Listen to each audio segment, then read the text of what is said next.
just like that, we're in Snezhnaya'ya! Feels like we only just left Nocry. Remember back in Nasha Town? How all our friends came to see us off before we left? The day's finally come! We're off to meet the Tsaritsa of Snezhnaya! What is she planning? And why does she need the noseies? Soon, we'll have our answers! Guess this'll be the end of your journey that your brother mentioned. What is he expecting you to find there? Snezhnaya still feels like a long way away. Hopefully, there'll be plenty of time to relax, eat some good food, and have fun before we arrive. But whenever Paimon gets thinking about how our destination is right around the corner, all these questions come flooding into Paimon's head. It makes her so nervous. Yeah. Anyway, enough about all that. We can't start the final leg of our journey with that kind of mindset. Just think. We've fought dragons and sea monsters, defeated creations of the gods, faced prophecies of doom and the threat of the abyss. Heck, we've even been to the moon! With all that experience under our belts, how can we be any more prepared? Sure thing! Now, stick close to Paimon, the best guide you could ever ask for, and let's charge straight for the finish line! Off we go! What about me? Do I get a call out? Whoa! Columbina? You kinda snuck up on us there.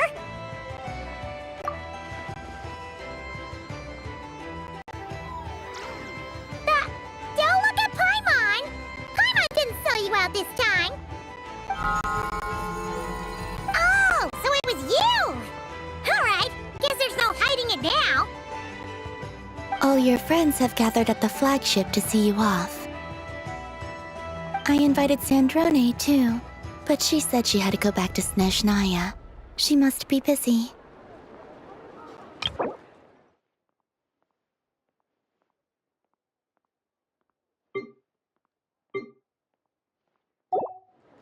She had some nasty things to say about you before leaving. Would you like to hear them? She hasn't changed a bit. Alright, let's hear it. If they're heading to Snezhnaya, I'll bet it's to cause trouble for Her Majesty the Tsaritsa. Attending a farewell party for people like that would not be a good look for me right now. Also, please tell them not to count on getting help from a Fatui Harbinger in Snezhnaya.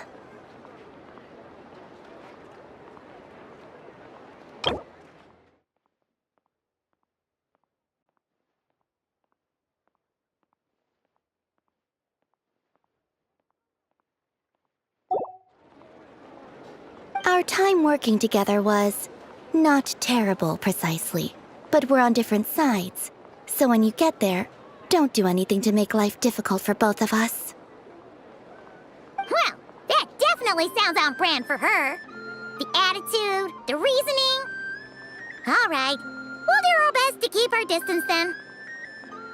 No, you've misunderstood. I think she means that she'd like you to go see her. As long as you don't make things difficult for both of you, you'll be fine. Huh. You really have to read between the lines with Sandrone. Go on, get to the flagship. Everyone should be there by now. I told Lauma that you once treated me to a truly unforgettable meal. Today, I want to return the favor. It's my gift to you. It's definitely nice to be treated, but hopefully by this point, you know that you don't owe us any favors. The moon of Nodcry will always give you a warm welcome.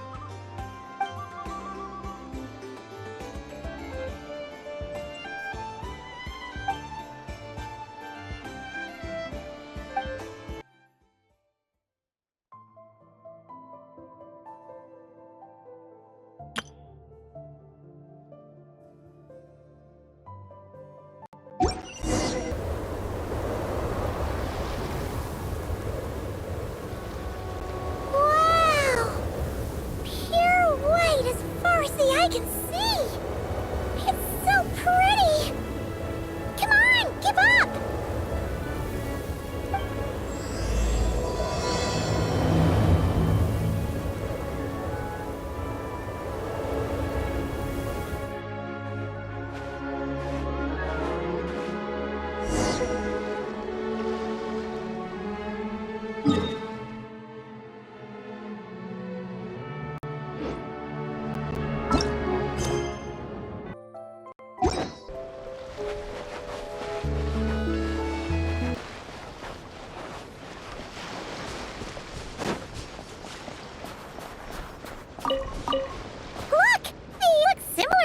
and not cry. You know, just minus the effects of Kawaki. That's a sure sign that we're officially in Snezhnaya'ya now.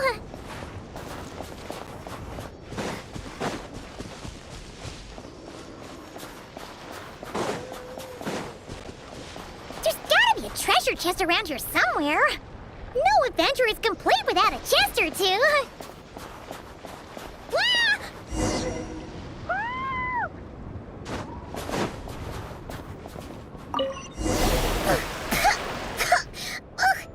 Paimon got a mouthful of snow. It's so cold. Paimon's gonna snuggle up to you for a bit to get warm.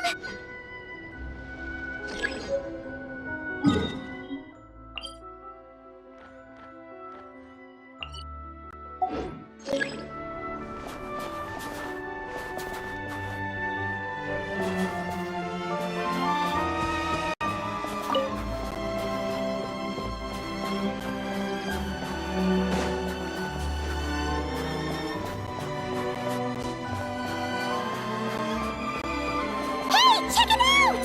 Those are bears, right? Aww, look how big and fluffy they are! So cute! Quick, take a picture before the moment passes. Right here. If we get any closer, we might scare them away.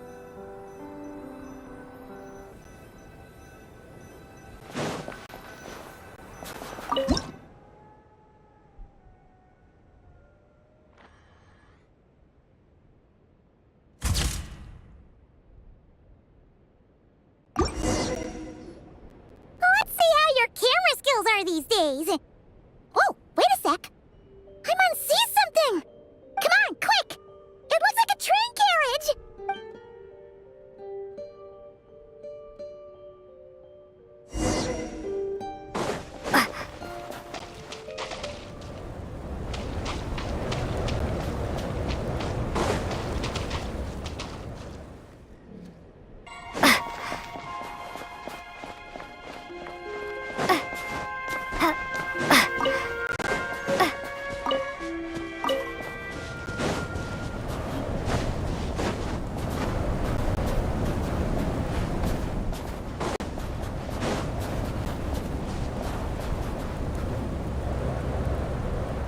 Paimon's heard that Snezhnaya'ya has loads of railways and trains. This must be one of them.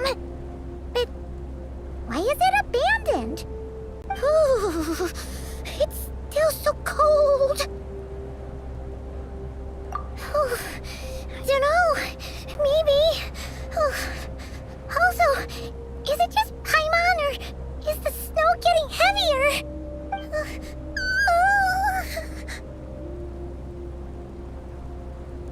Yeah, so it can't just be because of the cold. It's hard to describe, but Paimon feels so weird. She's never felt like this before. Everything feels heavy. Getting kind of dizzy, too. Oh, no need. Paimon's just feeling a little low on energy. That's all. It's nothing serious.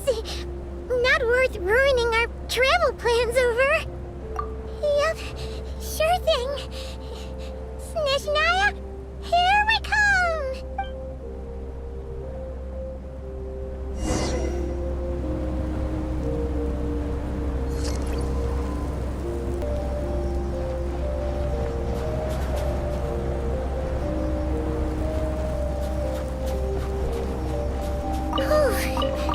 Seems like the snowstorm is getting worse by the minute. Paimon can barely fly.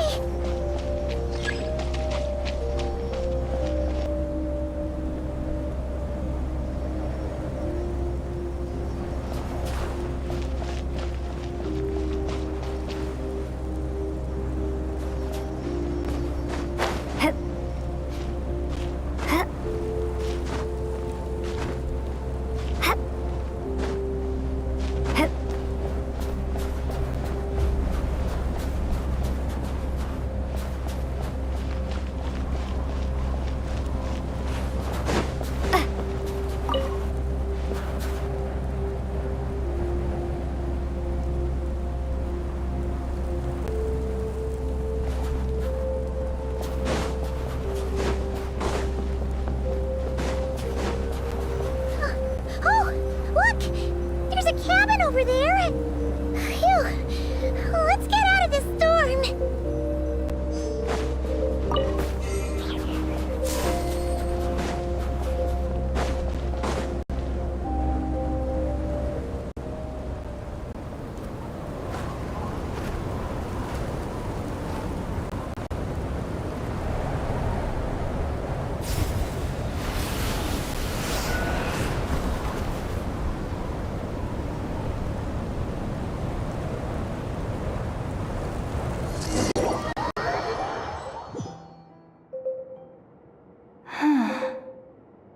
What is this place?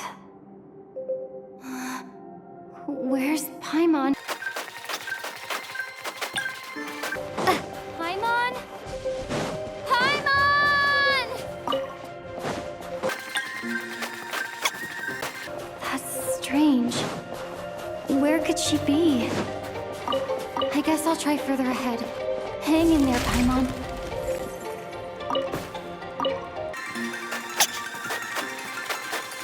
Is that a train carriage? Maybe I can get up from the inside.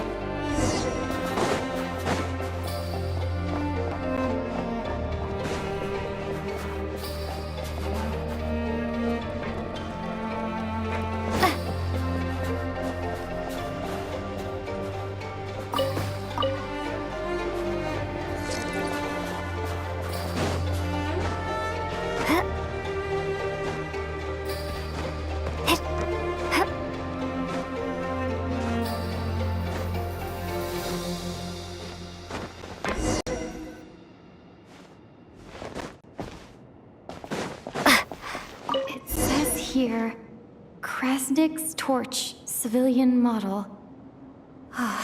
It's definitely getting a little warmer now it's turned on. I really hope Paimon's okay.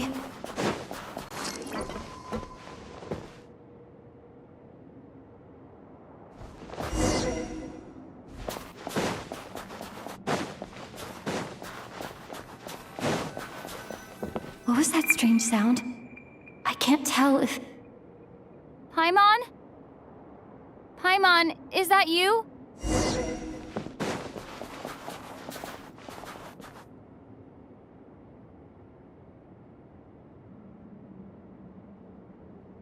Incoming entity detected. Authorization granted. Initiating original. Hello, Descender, who's reached the eve of tomorrow. Eye of Grey at your service. Time since last activation. Time measurement unavailable due to the influence of... Anyway, it must have been a very long time. I was born to fulfill a mission. To reach tomorrow. To this end, I must... Strange. What was it? Wait, my body? Huh? Why is my body like this? Apologies. After a long period of inactivity, it appears that a lot of data has been lost. Anyway, I was created so that humanity could reach tomorrow. But I am unable to load further details at this moment. Nevertheless, serving humanity remains my primary objective. I have detected a drop in your surface body temperature. In accordance with my preset programming, upon reactivation, I must ask the one who awakened me the following question. Will you accept me, Transcender? I will assist you, protect you, and fulfill my mission until we reach tomorrow.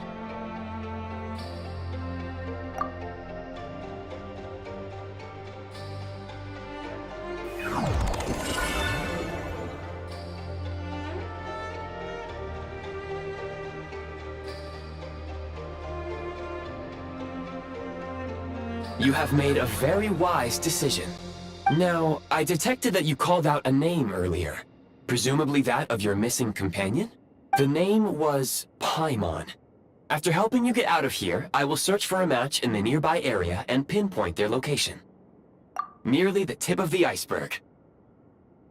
Now that we have reached an accord, you will be my new user. May I ask your name? Very well. I will remember this name until the mission is complete. I need to recover my body, retrieve the power to unlock tomorrow, and help the suffering masses to reach the far shores where the empty ark floats. I can sense my power scattered across this ice-covered land. I even have a vague sense of where it might be found. But right now, that is not essential. The key right now is you. You must survive and reunite with your companion.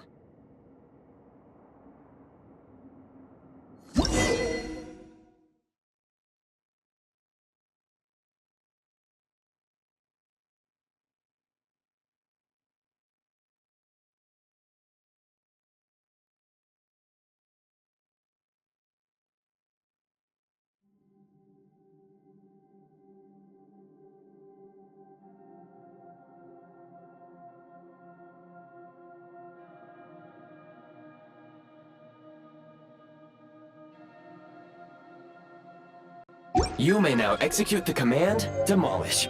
Use it to remove the prime ice blocking the path and obtain prime ice units.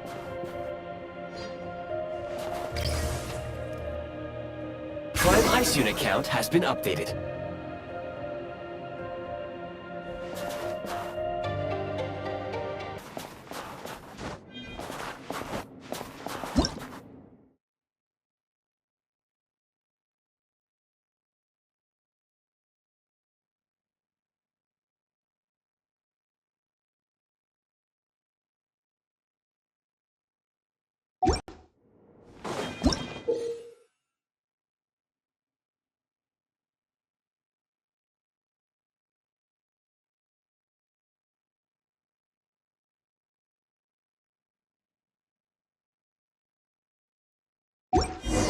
You may now execute the command, Build.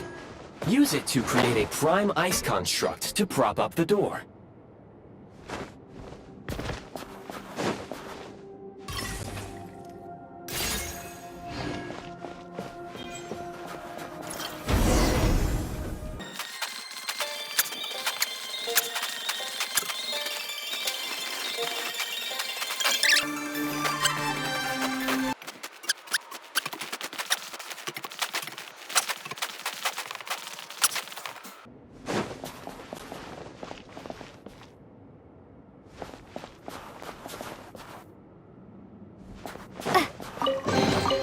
Is this an answer from this world? Scanning local environment. Exit has been sealed off with ice. That would not be an efficient approach. One moment. Usable construct blueprint detected nearby. You can use this to clear the solid ice ahead of you more quickly.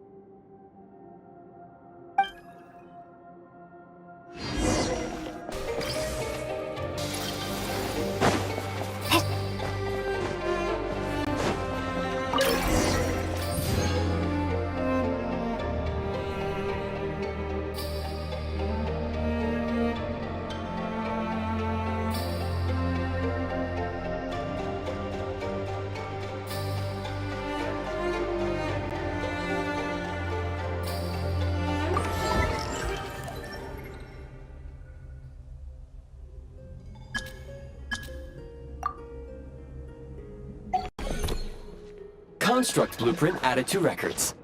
You may now execute the command, Build Heat Source. Generate a temporary heat source to rapidly melt the solid ice.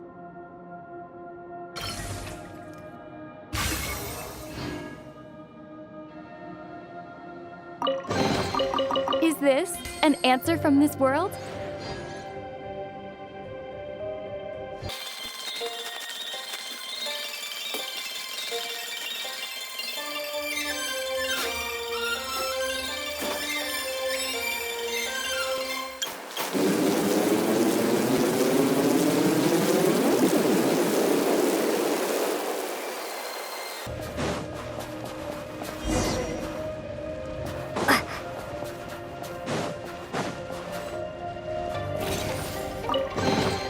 A reward on the road.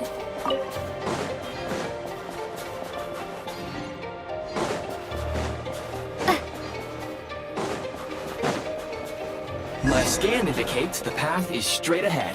I recommend we proceed.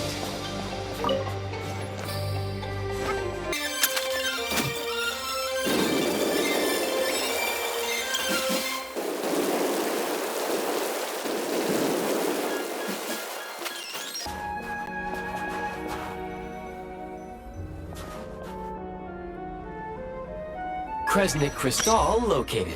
Please collect at your earliest convenience. The recent construct you built provides highly efficient heating by utilizing the unique properties of Kresnik Crystal. Unfortunately, prime ice constructs have a very short lifespan and cannot be stabilized during the development period. Hence, the authorization to use Kresnik Crystal was granted. That said, I have already forgotten what warmth feels like. Yes. Perhaps then, we can warm ourselves by the fireside together. But for now, all you need to remember is this. If you collect Kresnik Crystal, I can extract the energy within and use it to maintain your body's surface temperature.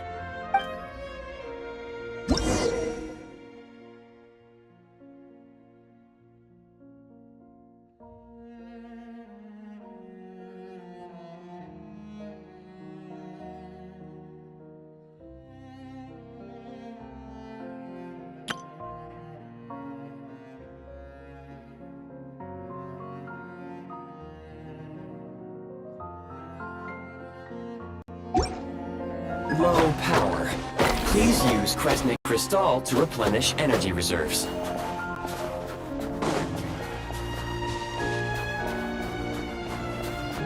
Signs of physiological activity detected in the distance. It is highly likely to be your travel companion, Paimon. Go. Go now. Be reunited and sing together. May all the people be united as one. May all of life rejoice in unison.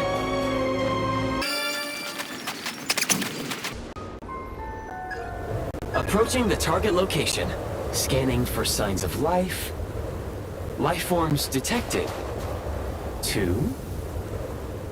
Affirmative. However, that is not the reason for my confusion. According to my database, this location is a train station, meaning the number of life forms is unusually low. Real-time environmental data suggests that the train station may no longer be in use. But whatever the situation, please exercise caution.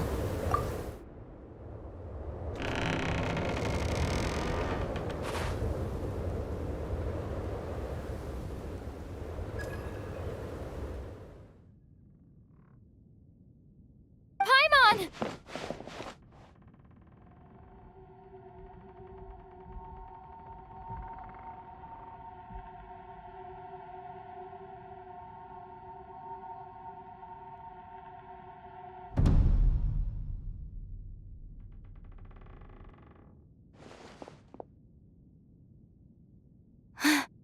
Who are you?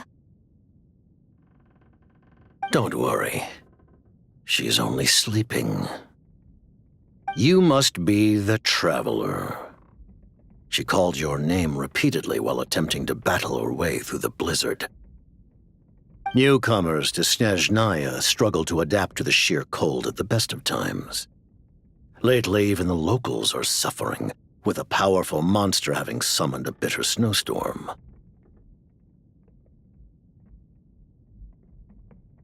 You two must be very important to one another. You should take more care not to get separated. Your eyes. Are you Conrian? There are indeed some Conrians left in this world who survived the cataclysm. But I doubt that is news to you. It would be unwise to interrogate my identity here. Focus your attention on your travel companion instead. We will meet again very soon.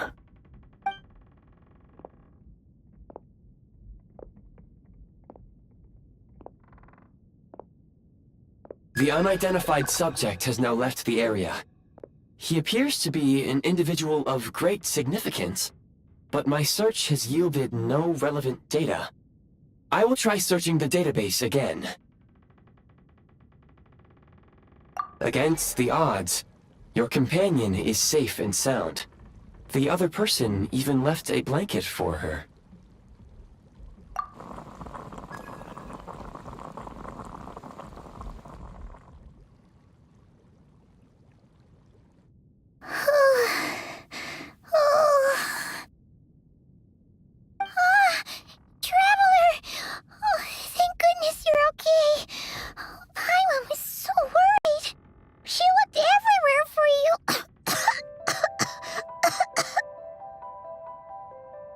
It's okay. Take it easy. Are you feeling alright? Pretty much the same as when we first got to Snezhnaya'ya. Paimon must have got a cold. She was feeling so faint. She just couldn't keep going any longer. So, wait. Where did the jester go? Yep. The director of the Fatui. The Jester Piero. So, you met him?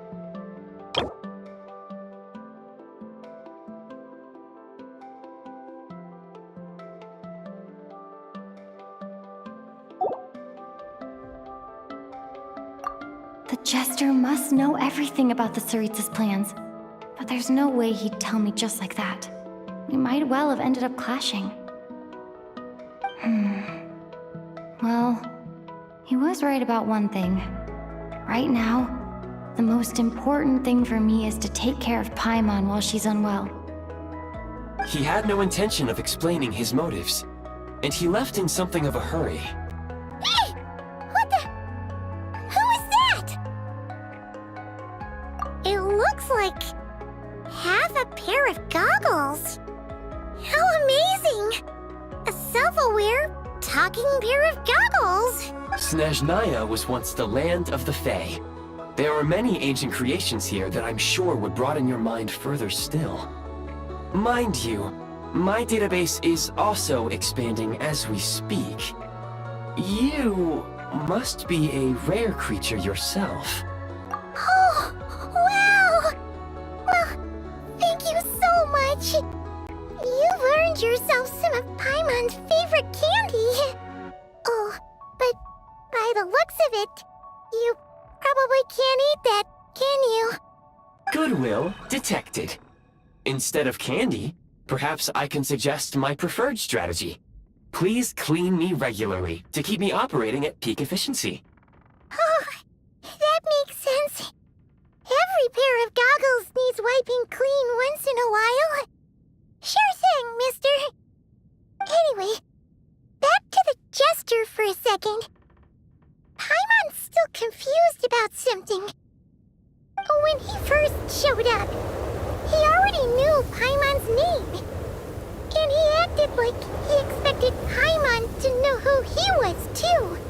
Paimon could tell that he was Conrian from his eyes. And he definitely seemed like someone pretty important. But beyond that, Paimon didn't know anything about him. It was only later, after he rescued Paimon from the snow, that he properly introduced himself. That's the only reason Paimon knows he was the Jester. Oh, seems unlikely. He ran into the snow following the sound of Paimon's voice, with a really anxious expression on his face. And after bringing Paimon here, he just stared out at the snow. He didn't do anything to Paimon at all. In fact, Paimon didn't feel unsafe around him, and he didn't seem to have any ulterior motives. For all we know, he might have just ignored Paimon's questions so she'd give up and go to sleep. Please allow me to interrupt. Fatui and director are unfamiliar terms. May I ask for clarification? Wait, you've seriously never heard of the Fatui? Oh, they're like the Tsaritsa's inner circle. Really powerful people. And the director is their boss. Understood. Since they hold elite positions and serve their god directly, it stands to reason that they would conduct themselves with due decorum. I am inclined to agree with your assessment, Miss Paimon. I did not detect any ill will from the gentleman in question. Sorry, I shouldn't have encouraged you to talk so much. Paimon, new plan. Let's get out of Snezhnaya for now. We can come back after the weather clears up and you're all better. The jester mentioned that this snowstorm being the work of a monster is worse than most. Even if we made it to Snezhnograd, we'd still have to wait out the storm before we could do any exploring. Oh, well, it's really nice of you to look out for Paimon, but she doesn't want to hold you back. We were really psyched up for this journey when we first set off. Just think of all the burning questions we have.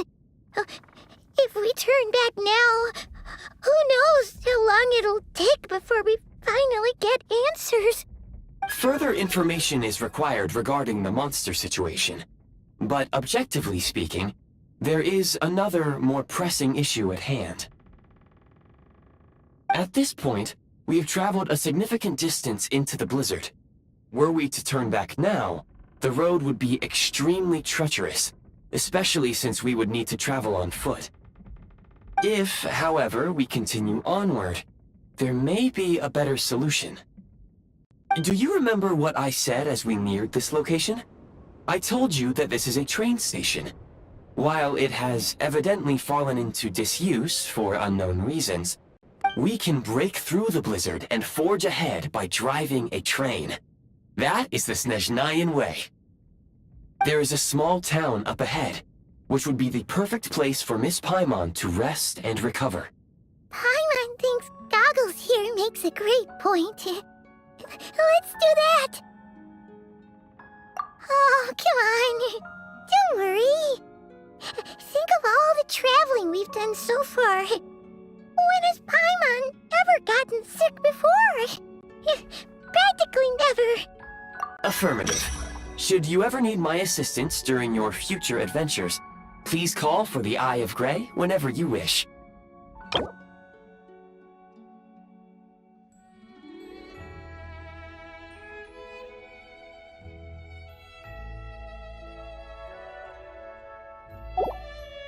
Otherwise, I will remain silent to avoid causing any unnecessary distraction. Now, please follow me to the train tracks.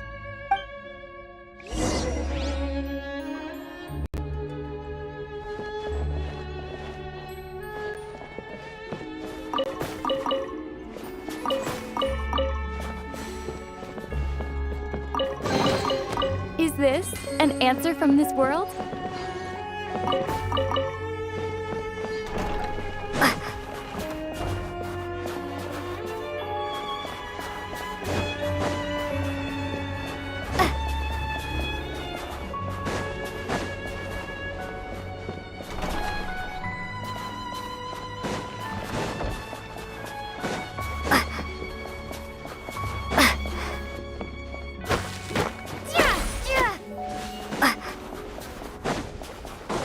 Please confirm when you are ready to depart.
Heading north from here, we will soon arrive at...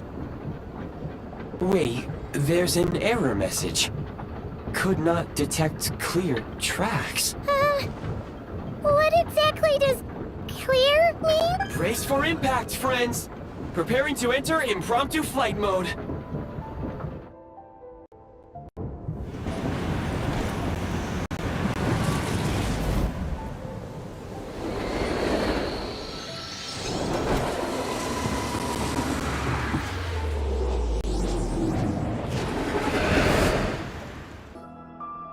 How strange. Not only was the station's status different from my records, but even the railroads and the terrain itself have changed substantially. Yeah. Thanks to your quick reflexes. My sincere apologies for putting you in danger. I'm afraid I'm as confused by all this as you are. Agreed. This is likely a consequence of outdated railroad data. The discrepancies between the old data and present reality are far greater than I... Fortunately, our crash landing has at least brought us much closer to the town. According to the data, anyway. Your data had better be right this time. I can assure you, it certainly is. Please look this way, and you will see a Kresnik's torch. It seems our ill-fated train ride was a blessing in disguise. We have taken the shortest possible route. Rest assured that I will take user preferences into account next time I plan a route. Next.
Excuse me?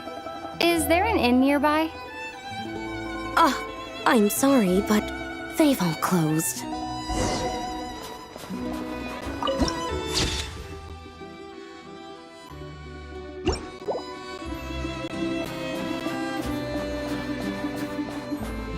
Oh, sorry to interrupt. We're looking for a place to stay. I can't even afford to warm my own house, let alone run a business. Excuse us. Is there anywhere we can stay around these parts? I'm afraid not. You'll have to try your luck somewhere else. All we can do is wait for the next shipment of Kresnik Crystal to get here.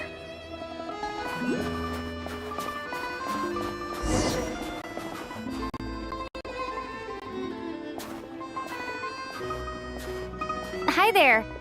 Do you know if there are any inns still taking guests in this town? Doubt it. They're probably all closed. No one has enough Kresnik Crystal to heat their own homes, let alone a business. Oh, what a bummer. I clocked you a while back. You adventurers or something? We don't get many tourists in inland Snezhnaya these days. Why is that? Because of the snowstorm? In part. But the bigger reason's Project Stuzha. Since it's Her Majesty's will, we have to put up with it whether we like it or not. Oh, sorry. I assumed it was common knowledge by now. Basically, the Tsaritsa is planning something big. Something that requires an enormous amount of energy.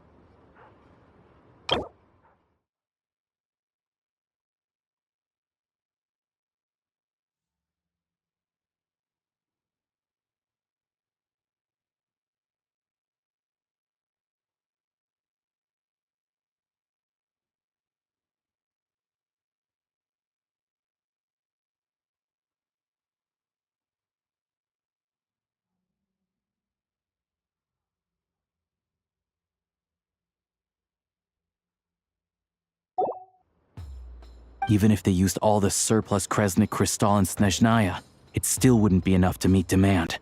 So, the Vetcha passed a resolution requiring all factories and households to reduce their energy consumption. The policy has thus been charmingly named Project Stuzha, meaning bitter cold.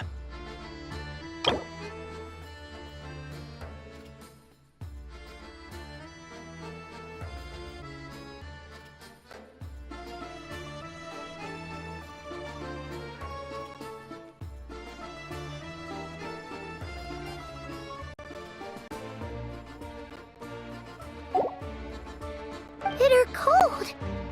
So, like, it's gonna be a cold winter, folks? You're all gonna have to find a way to get through it? That kind. Pretty much. When you're broke, you scrimp and save. When it's cold, you huddle together for warmth. There's always a way to stretch things out to make ends meet. Trouble is, if you stretch someone out like an elastic band for too long, who knows if they can ever bounce back. You know what? Come with me and see for yourself.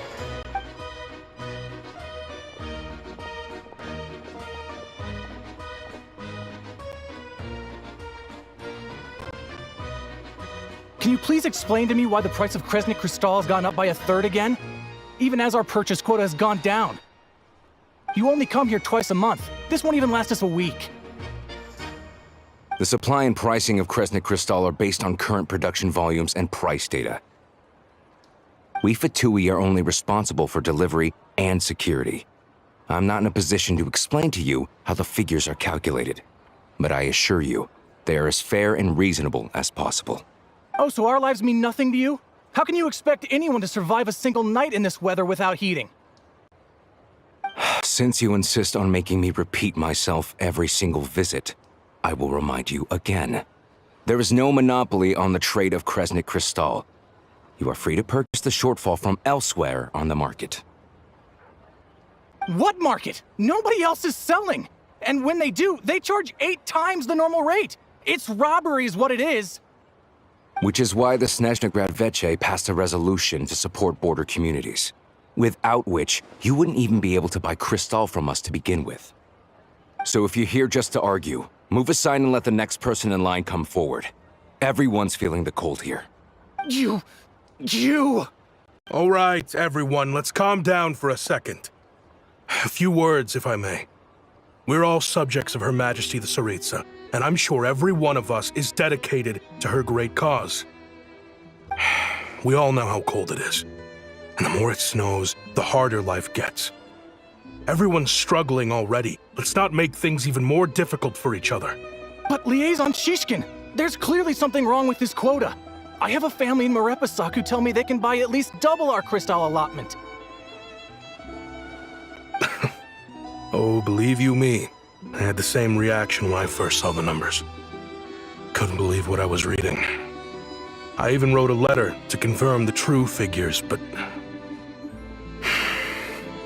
Still, you must understand that calculating these energy quotas is a complicated balancing act.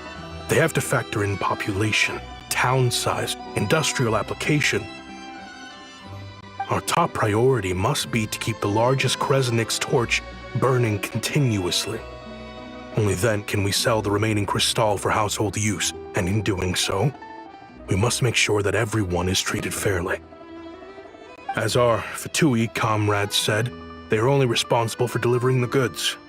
They need to keep accurate records, and they do not have any authority to modify the rates or quotas. That's right. Our duty is to do things by the book.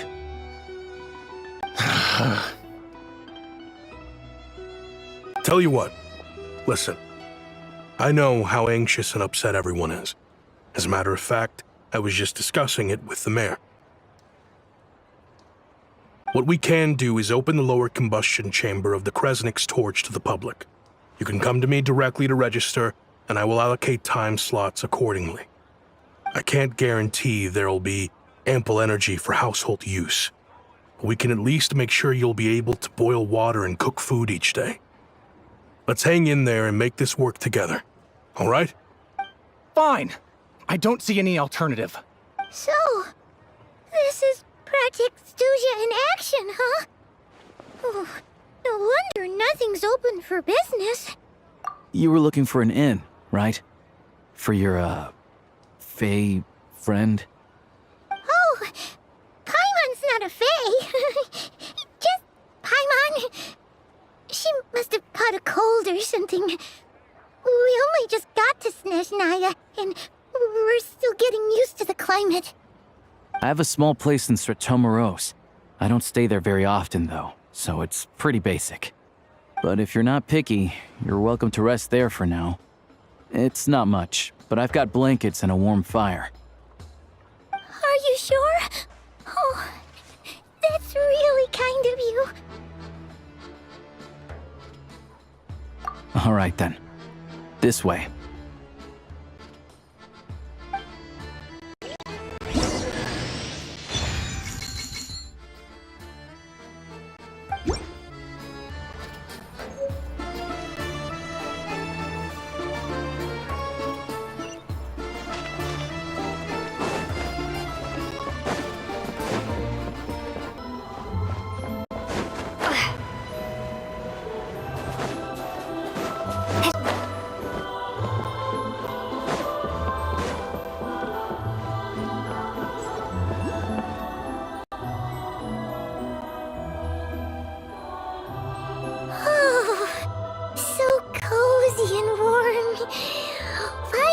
Getting nice and toasty. Oh, wait. Paimon only introduced herself so far, didn't she? This is Paimon's best friend. Good to meet you. I'm Alosha. Most travelers find the Snezhnayan climate to be a shock to the system at first. But as long as you keep yourself warm, you should be fine. Still, you should keep an eye on your condition. When people are too quick to dismiss a cold, it can easily end up turning into something more serious. Don't say that! Paimon's too young for chronic health issues. They aren't in town right now, and they won't be back anytime soon. The train station has been closed ever since these power shortages began. I do a lot of hunting, so I spend most of my time exposed to the elements. But even the animals wouldn't survive long in a storm like this, let alone a hunter. Nothing to do but sit tight in town until the weather improves. I get that you're in a hurry, but even if the station were open, that doesn't mean there'd be any trains. We could end up stuck here for a long time, I'm afraid. What? Your own train? Wait, hold on. That train? The one that suddenly fell out of the sky and crash-landed on the ice? Oh, we got lucky and found it in a cave. Oh, then our luck ran out and we had a little accident. Pretty crazy for a random find in the mountains. Well, as long as your train's good to roll, you might get to Snezhnagrad after all. I've been doing some digging recently. Turns out, the real reason for the current energy crisis in Stratomaros is that some of the supply is being seized for a private stockpile. But to expose what's going on, I need to catch them in the act. So, I'm heading off to catch a rabbit. Huh? Wait, a rabbit stole the crystal? It's a figure of speech. Real rabbits couldn't pull this off. They'd prefer carrots to Kresnik Crystal anyway.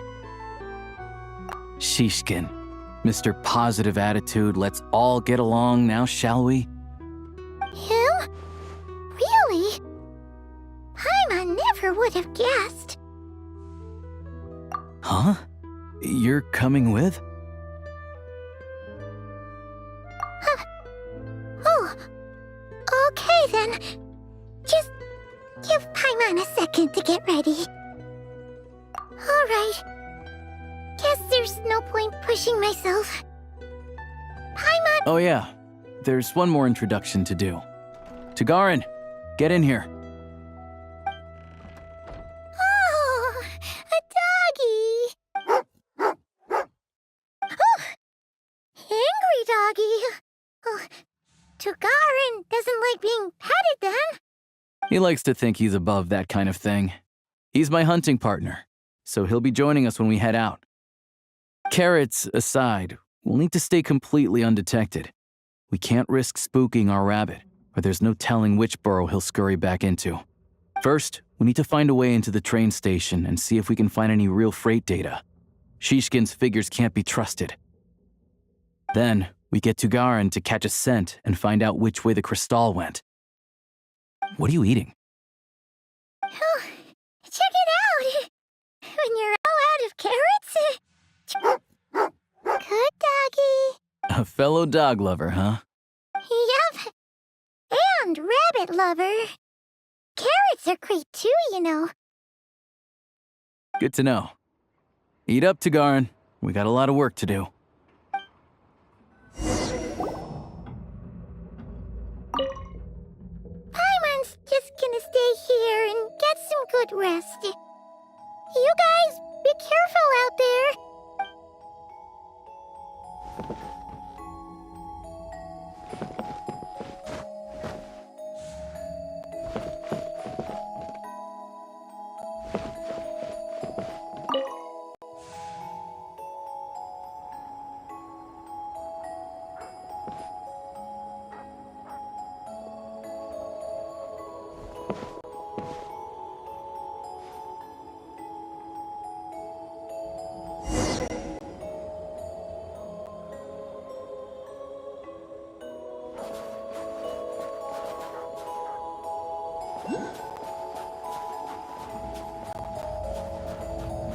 Wait.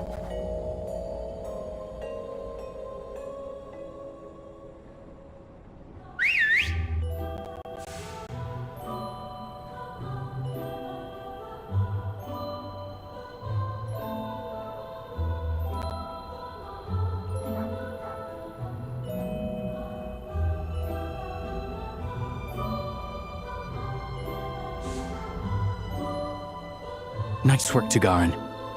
Come on, we'll go around.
This way. We'll enter from the upper floor.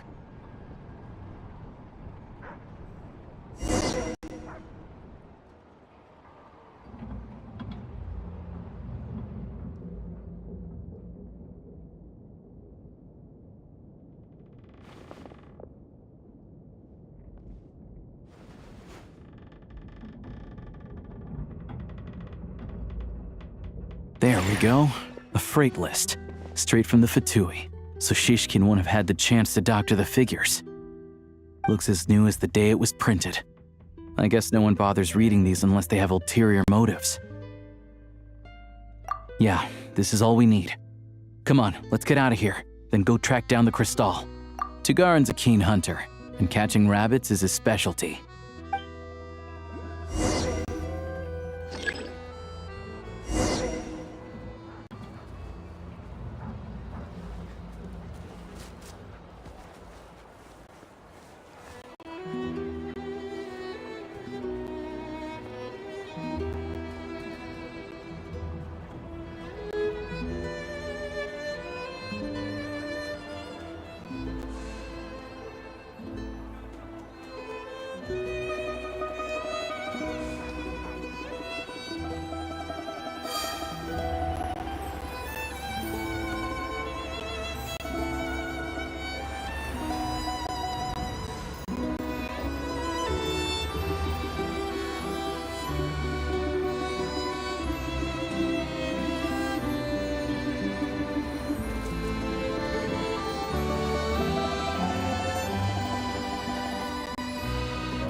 Anywhere there's a stove, there'll be the scent of Crystal.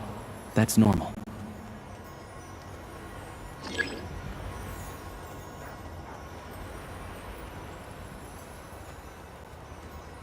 Anywhere there's a stove, there'll be the scent of Crystal. That's normal.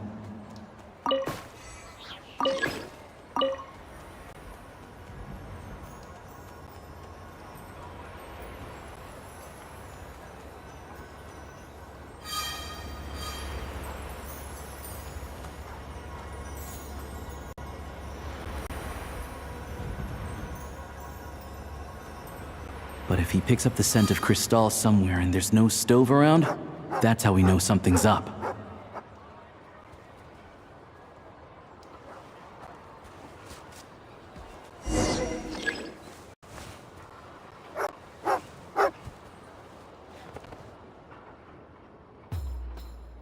This must be the rabbit's warren. Good job, boy. Sure enough, there's a tunnel. You stay here and keep watch. I'm gonna take a look inside.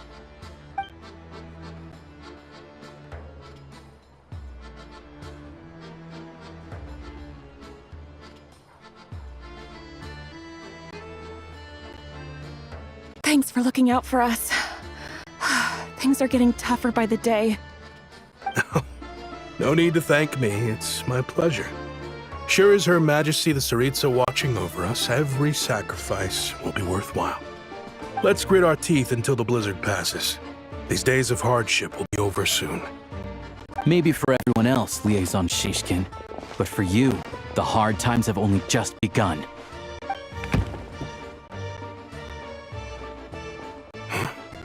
Who are you? What's the matter?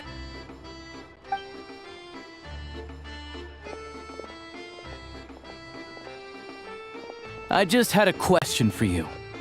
Why, when times are as tough as this, would someone hoard more Kresnik Crystal than they could ever use? All the crates here are from the most recent shipment, but they weren't brought here for sale.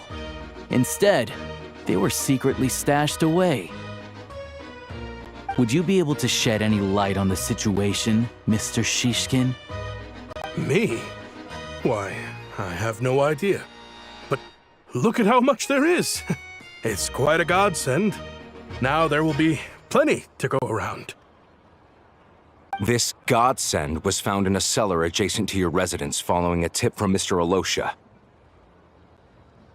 And this is only a fraction of what we found down there. We're still taking a full inventory. The official figures will be finalized shortly. I've always been grateful for your efforts to mediate between us and the townspeople of Sretomaros. But now, Mr. Shishkin, it appears you were the source of the conflict all along. How could you do this to us? We trusted you to have our backs. You've been lying to us this whole time? Hey, I owe you all an apology. I'm sorry. This isn't who I am. Please believe me, this was a one-time mistake that I will never repeat. We all know how difficult life has been since Project Stuja came into force. Energy is an increasingly scarce resource. People everywhere are getting desperate. But some places have been hit harder than others. I grew up in Alatir, a small village with no train station. Deliveries of Kresnik Crystal have ceased there entirely. If nothing is done, you know as well as I do how downright impossible it is to buy Crystal these days. The thought of my poor mother and father, with no one to help them. I watched as energy grew scarcer by the week, all the while knowing that their lives were at risk. Then one day, I looked at the Crystal shipment in front of me, and it looks like I'm just not cut out to be a criminal. I'm so sorry. Once the Fatui have finished their count, you'll see that the numbers match their waybill.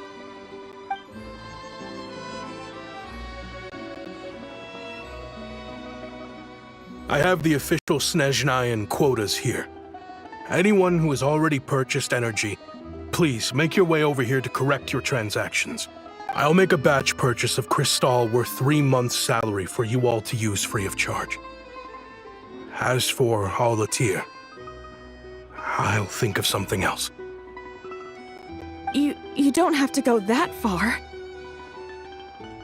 Yeah, owning up to your mistake is enough for me. You've done plenty of good for the community in the past. I'm not looking for a handout. Drop the act. You claim this was a one-time mistake, but the real reason there's only 1 shipment's worth of stolen crystal in your basement is that you have an accomplice. Reporting in, sir. We've conducted a full search of the mayor's house. As expected, we found many crates full of crystal, half of which were still in their original shipping containers. This wasn't your first time at all. You've been colluding with the mayor of Stratomeros for a long time now. The train station's currently out of service, but it does open for a short window every time there's an energy delivery. And every time a train pulls in, you're there on site to take inventory and oversee the workers unloading the cargo. The mayor handpicks said workers. Per his instructions, they transport the crystal by tunnel at night to the mayor's house, and he sells it out of town. But since he can't get the goods out of town by train, he had to arrange an alternative method of transportation. This meant slower sales, which gave me plenty of opportunity to catch him in the act. Wait, the mayor's involved in this too? Preposterous. What proof do you have of any of this? Basic math. I've spent a lot of time lately counting carriages as the snowstorm rages. Counting carriages? What? The energy consumed by a train depends on its total weight. And since energy is a limited resource right now, it's fair to assume that every carriage is packed full. So, if we take the energy required for the Kresnik's torch, add the sales figures you provided, then compare that figure to the train's theoretical cargo capacity, guess what? The numbers never match. It's always off by 1 or 2 carriages worth. This time, you set a new record. 3 carriages missing. You mean to tell me that you sat around outside, counting carriages, in this weather? I'm a hunter. I have 2 options. Hunt or starve. Well, I've heard enough.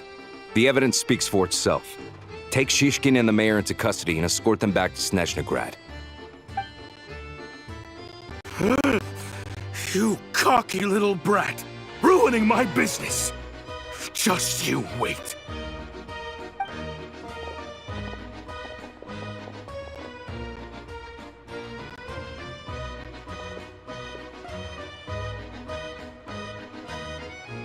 Yeah, something felt off, so I just followed my gut. Math isn't my strong suit, though. I'm lucky my dad made me learn enough to get by, but all this number crunching was a million times harder than the aim and fire work I'm used to. Thank you for your assistance. You're a brave lad. Shishkin was quite the cunning criminal, as I'm sure you can tell. He did all of this right under our noses, and we never suspected a thing. A wolf in sheep's clothing. He had everyone fooled. Even with that sob story he fed us. He was probably trying to keep the mayor out of it, not just mask his own motives. Without the compelling case he put together, even I might have fallen for it. Alosha, was it? Tell me, are you really a hunter?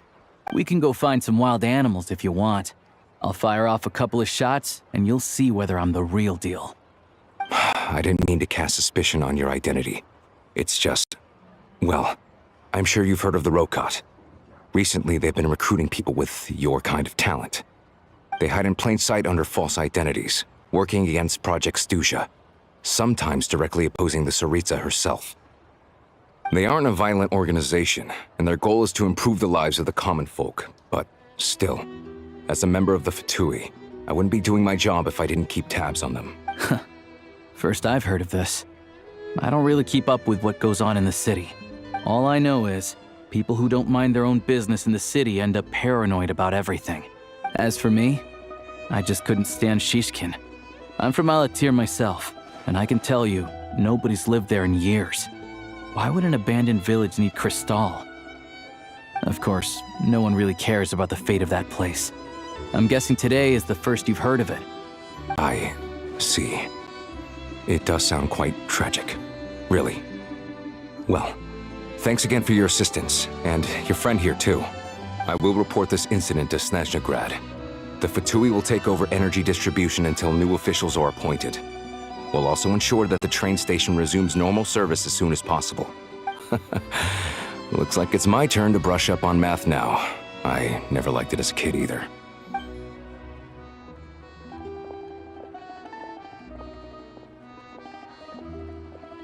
Don't mention it. Isn't the soldier overseeing the delivery supposed to verify the quantity of the goods? Was he just careless? Or was he being paid off too? Who knows? Excuse me. I'll take a share of Kresnik Crystal too. Thanks. I need to take a detour before we head back. There's someone I have to deliver this crystal to.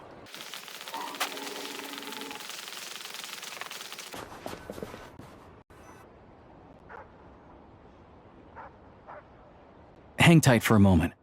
This old lady, she doesn't really know who's who anymore.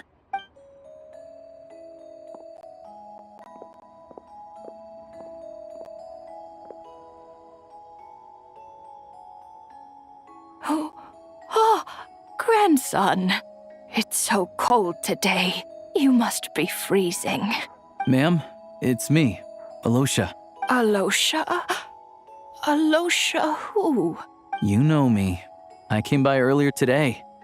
Cleaned the ashes out of your stove, gave you some warmer bedding, and washed your back. I'm sorry, I don't remember. Now, how often do I get to see my grandson? Come on, take a seat and relax while I fix you something to eat. It's okay. You just rest. I'm fine. Oh, you. It's nice to come and visit your old granny once in a while, isn't it? Sretomaros, a good town. All sorts of things to do and people to meet. Sit down, come on, take a seat. I still have some fruit left. Let me get it for you. Please, don't get up on my account. You need to rest. Where's the fruit? Right under the basket by the door.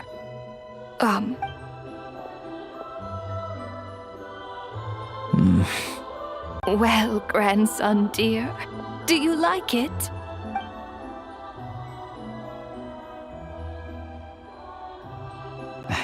Very much, ma'am. It's delicious. Good, good. Wonderful. You don't need to save any more for me next time, all right? Fresh fruit is hard to come by at the moment. You should eat it as soon as you get it. Oh, I don't need it. I'm fine.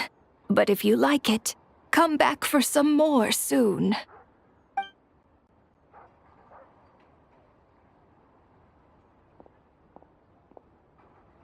Some kind soul must have given these to her. But she always saves the nicer things for special occasions. I met her at the market back before her health began declining. She was a lovely old lady. We're from the same hometown. Not many people have heard of Alatir. And if they have, it's usually for all the wrong reasons. There's a gang of highwaymen that came from there. Now that it's an abandoned village, it's rare to find anyone who shares fond memories of our hometown. So after we got talking and realized we were from the same place, we decided to keep in touch by letter. I first learned of Sretomaros' energy supply problems from a passing comment in one of her letters. Then, after her health went downhill, I started visiting more often to check in on her. The town's been in decline for a while now, but because of her memory problems, she thinks of it as the bustling, prosperous Sretomaros still in its heyday. That said, I kinda appreciate her optimism. There's not much of it going around in this world of ice and snow. It's fine. Everyone grows old. In Snezhnaya, some people believe that in your final moments, you'll sense a familiar presence by your side. You turn to look at them, but their face is blurry. So you focus hard, trying to make out who it is. And when you finally see their face, the Grim Reaper reaches out and takes your life. She still calls me grandson, though. So at least I'm not a blurry face in her world just yet. Come on, let's get back and see how Paimon's doing.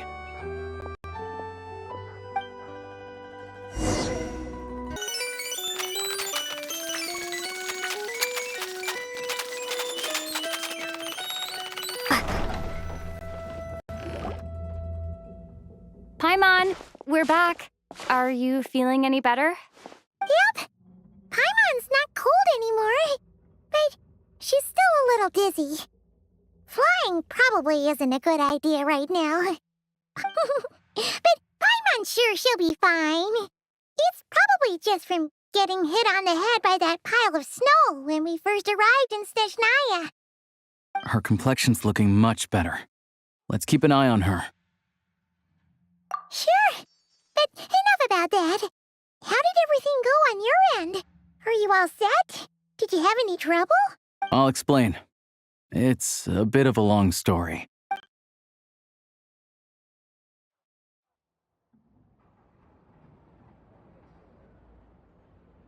Jeez. You guys got pretty busy. Sounds like the liaison officer and the mayor were running quite an operation. Good riddance to both of them. It's a good thing you managed to catch them. So, you said the train station will open again soon, right? And everyone has enough crystal now? Yeah. Well, enough to survive at least.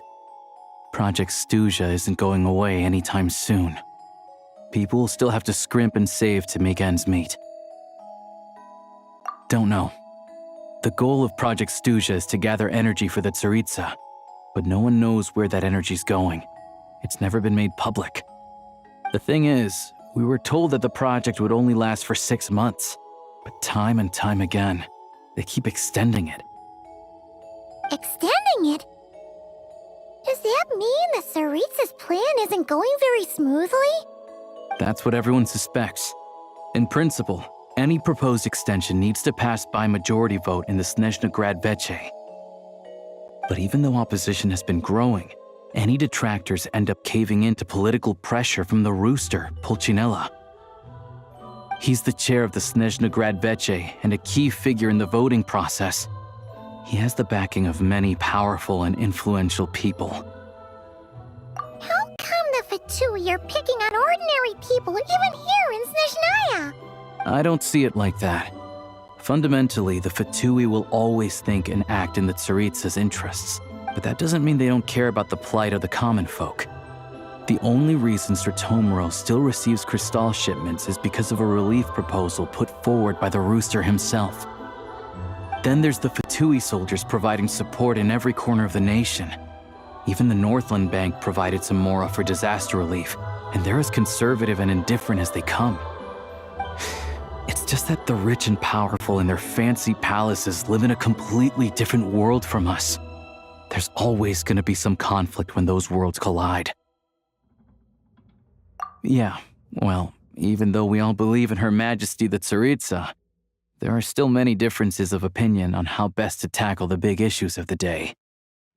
Regular folk don't have an easy way of getting their voices heard in Snezhnaya'ya, while the rich and powerful are either unwilling or afraid to speak out for all sorts of complicated reasons. The Rokad provides the disaffected with false identities and an outlet to vent their frustrations.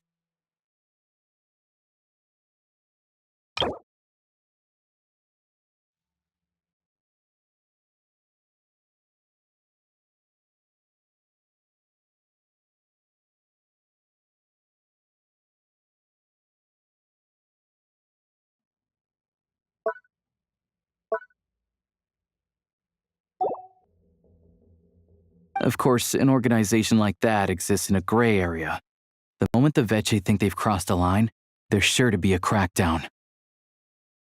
But so far, they've been doing their best to help the common folk. Like us, don't you mean? You didn't hesitate to join in.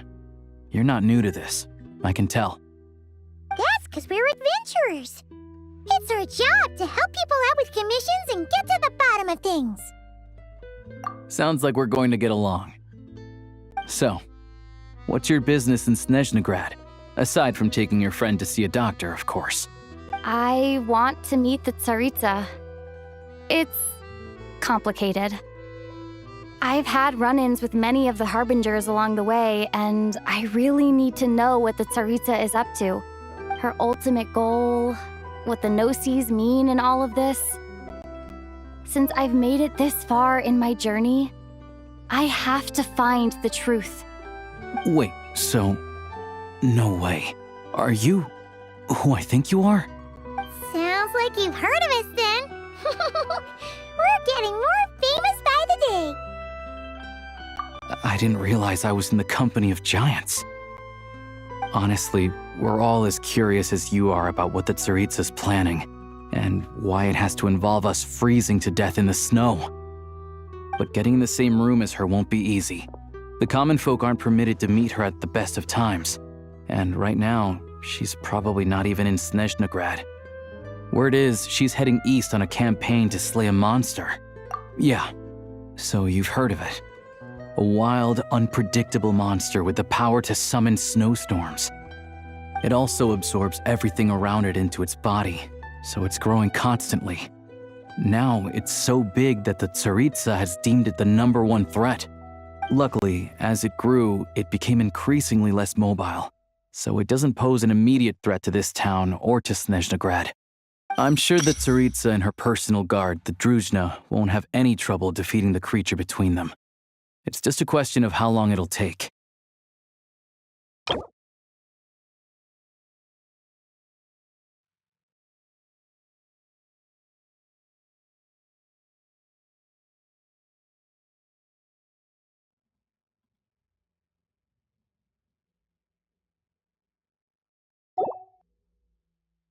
Suffice to say, you won't be seeing her anytime soon. You'll have to wait until she gets back. Fair. Well, the Fatui will be taking over management of the train station for the time being. Things should be up and running by tomorrow. Once it's open, we can see about getting your train towed to the station. Whoa! That's gotta take a lot of manpower. The Fatui aren't exactly spotless in this whole mess. Plus, we helped them out. Should be easy enough to negotiate. As far as I know, all the paperwork is dealt with upon manufacture. I've never seen anyone check it, so I wouldn't worry. Having a train makes everything much easier. We'll reach Snezhnagrad in no time. I need to head there myself anyway. Got some game to trade for Mora. I know a good doctor in the city. I'll introduce you when we get there. Oh, thanks so much. Let's get a good night's sleep ahead of our big trip tomorrow.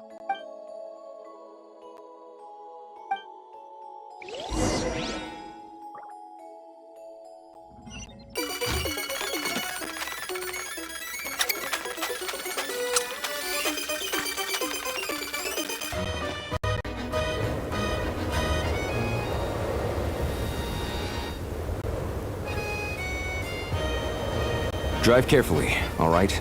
You don't want to end up in this situation again. Also, I don't think I've seen a train like this before. Is it a new model or... Not a fan of small talk, are you? Anyway, take this. It's an up-to-date map of the Snezhnayan rail network. All the track switching is automated, so as long as the train's moving, you don't need to worry about collisions or anything. We'll leave you to examine the train's conditions yourselves. Fingers crossed nothing's broken. I doubt Sir Tomaros has any engineers with experience working on this model. Shouldn't be a problem. Thanks for everything. All right then. Have a safe journey. And make sure to check everything's working before you set off. Not to worry. Opportunity favors the...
like our destination settings have been applied.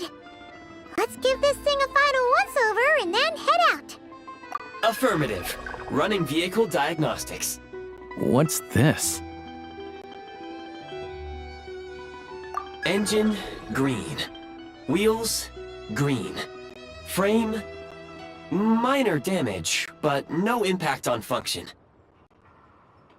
Diagnostics complete. All systems nominal. Neat! Huh. Paimon still can't get over the fact that you just found this tech lying around in a random cave.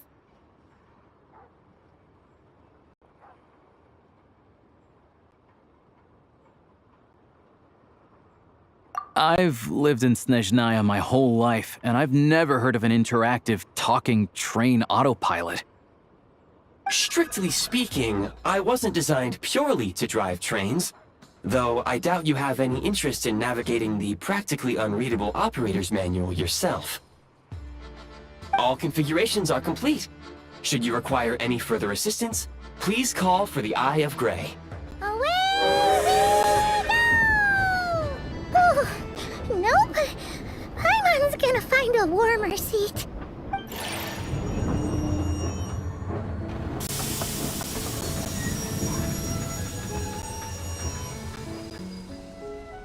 Huh?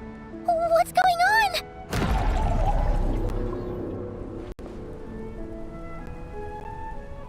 Oh no.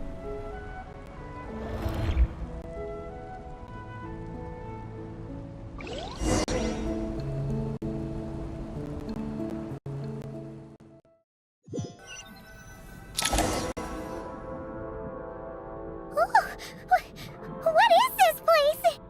Traveler, are you okay? Paimon's still airborne, but it feels like swimming through thick, gloopy water. Just our luck. Of all the things that could have gone wrong. Halosha, you're Snezhnayan, right? Any idea what the heck this place is? It's called the Shadow Realm. A place where no wind blows, no light shines, and no elemental energy flows. Even time itself doesn't exist here. It's a world where everything seems to come to a standstill.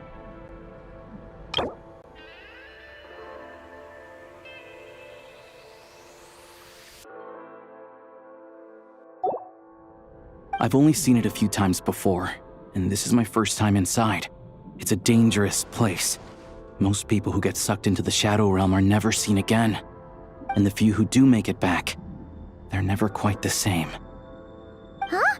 Then what the heck do we do now? Oh, maybe Goggles knows something. Goggles? Great! Now we're done for! Hold it together. Let's not get ahead of ourselves. I heard a story once about the world of shadows. If it's true, there's a way to escape. Come on, let's explore.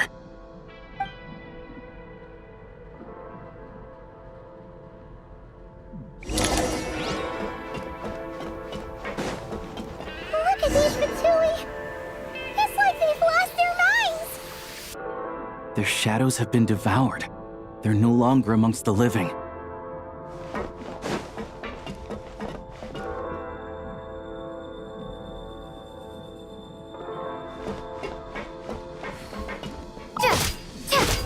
I can't channel elemental energy here, but I have a few gadgets that still work.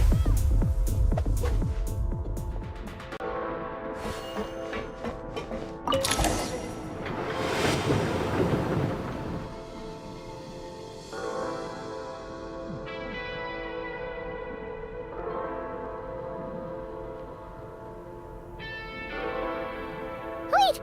What's that blue thing? Is that... Goggles? Guess we'd better find a way over.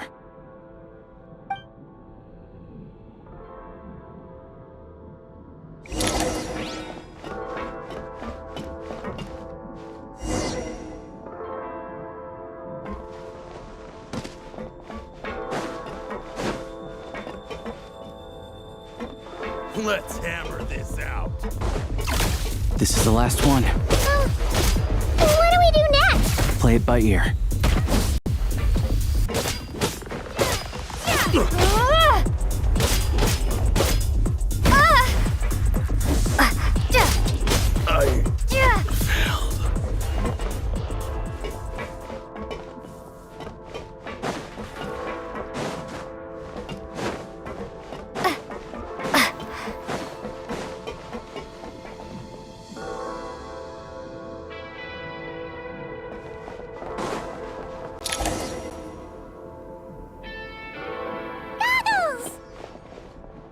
Hello.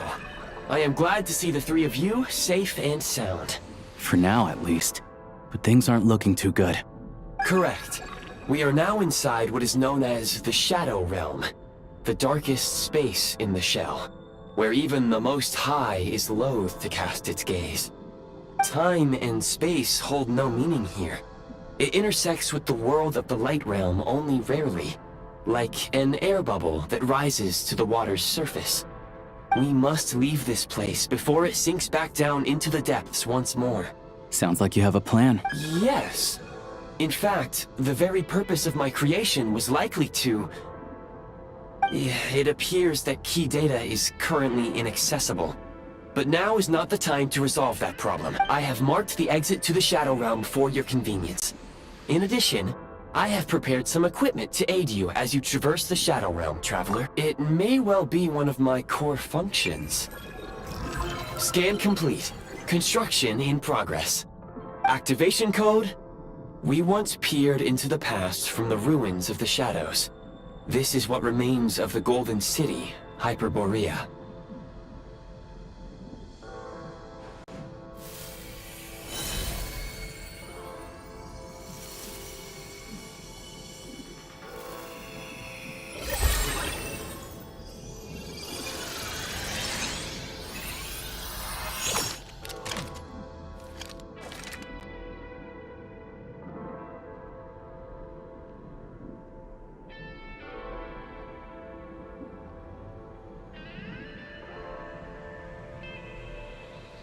Whoa! Now go. Arm yourselves with weapons of the spirit. Bring down the walls of the stronghold, and extinguish the flaming arrows of the wicked. Is this a gun? In the Shadow Realm, where humans cannot channel the elements, there once was one who, after much research and many attempts, found this to be the most effective means of attack. Let's go. We don't have much time.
When you encounter small obstacles, you can simply clamber over them.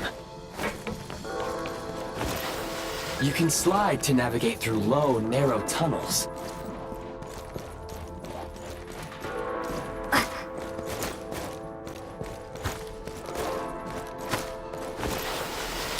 Obstruction ahead. You may be able to use the explosives nearby. Shoot the explosives to detonate them and clear the path. Since elemental energy is unavailable in the Shadow Realm, for long-range targets, try using the scope to line up your shot. Many hostile units approaching. I suggest a new strategy.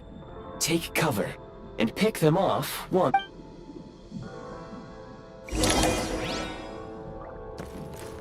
We are under heavy fire. I suggest taking cover to avoid enemy attacks, then waiting for a suitable moment to counterattack.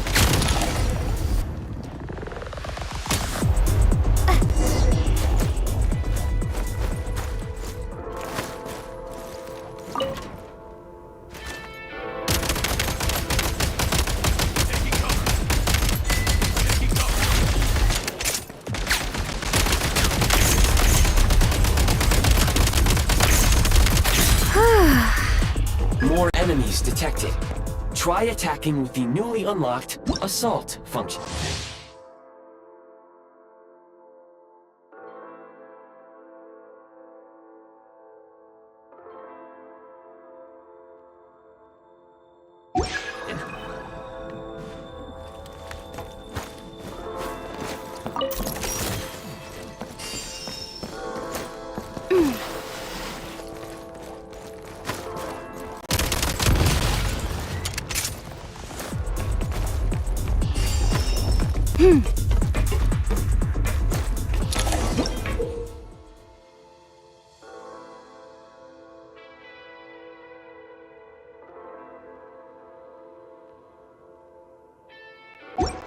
Aim at the freeze mark and pull the trigger to move using the rope.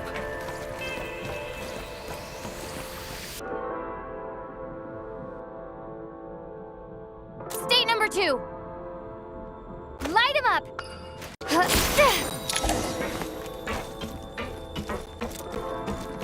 Nice.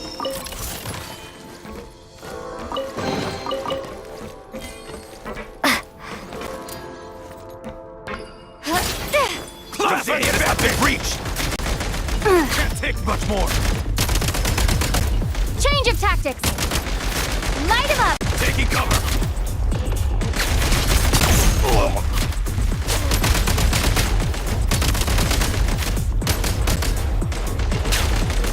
Losing ground!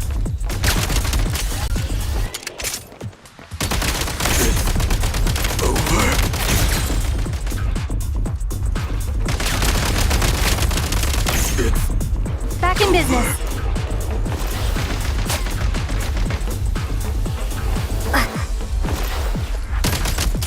Can't take much more! You Nice. thought I was gonna miss! Take great care not to fall down. Should you...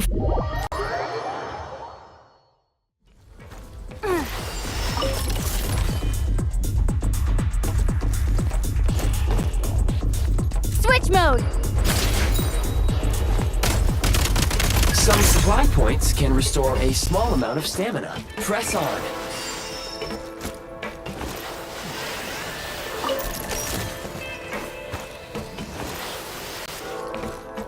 You should be able to use the prime ice construct left here to cover long distances.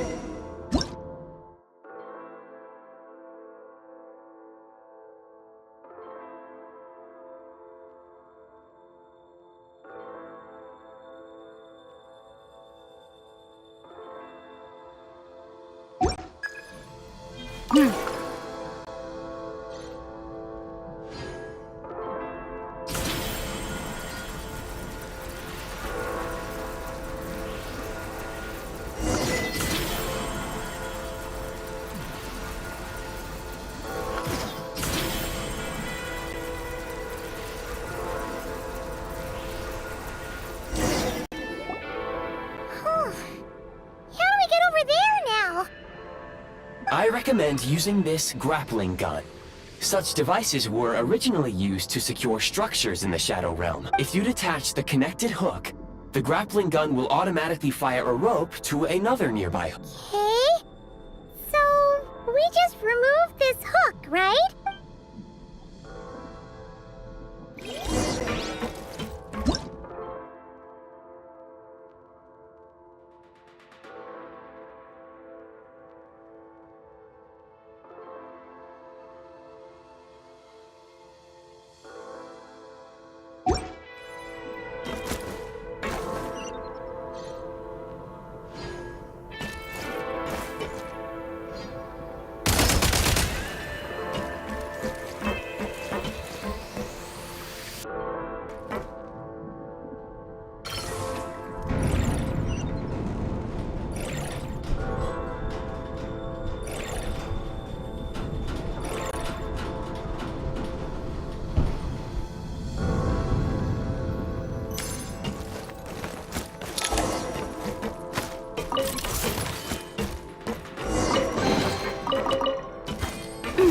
Time to catch my breath.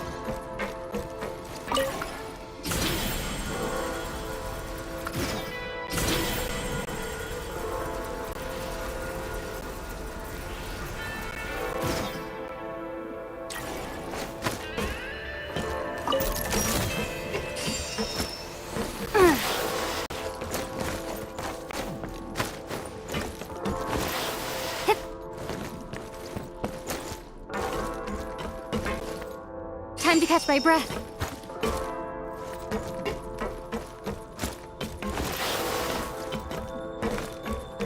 Press the advantage! Where's the back?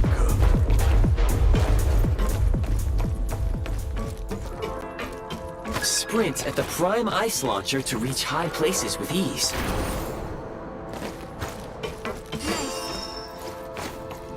Press the advantage! Reach! Taking cover! Taking cover! That is all I need. It's over.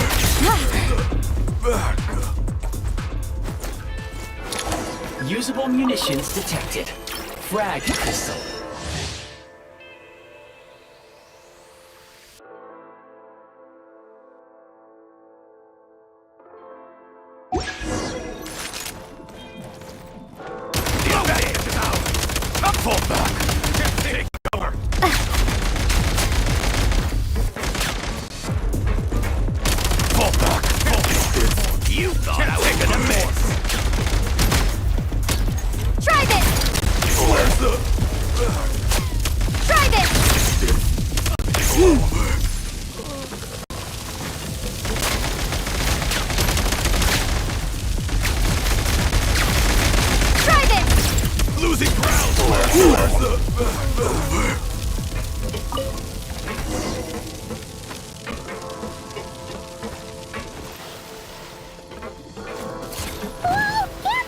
Shift your center of gravity and slide down.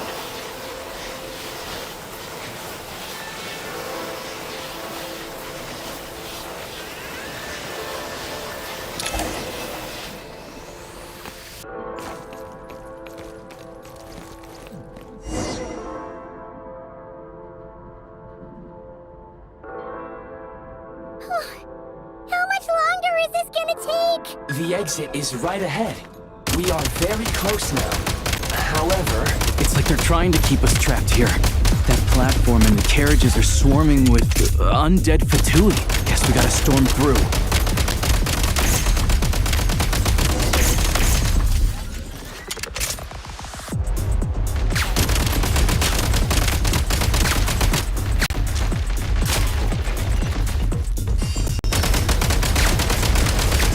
Need a refill.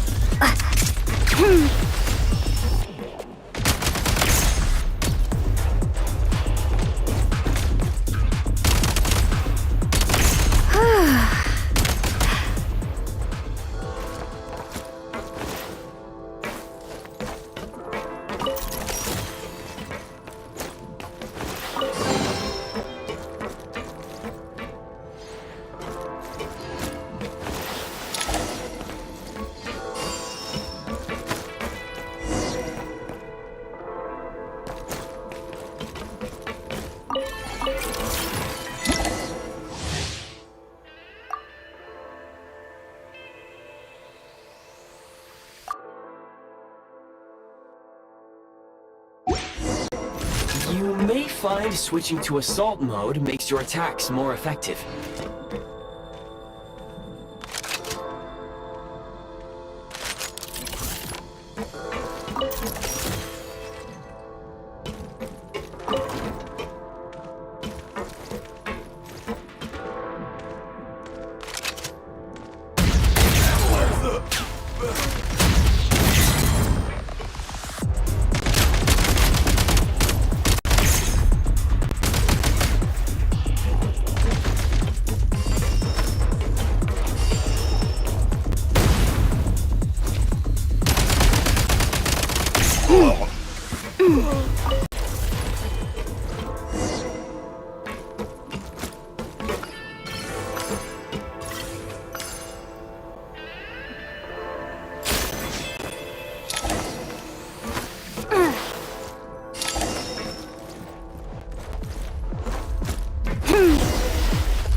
Gotta recharge.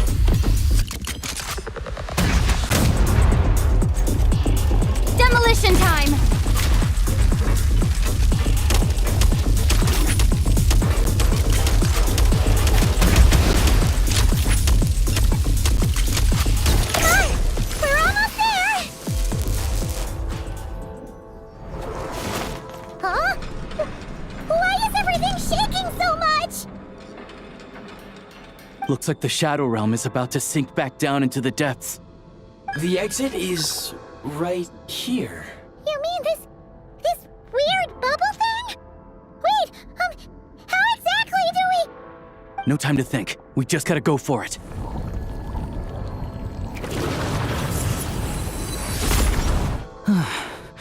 Looks like I was right.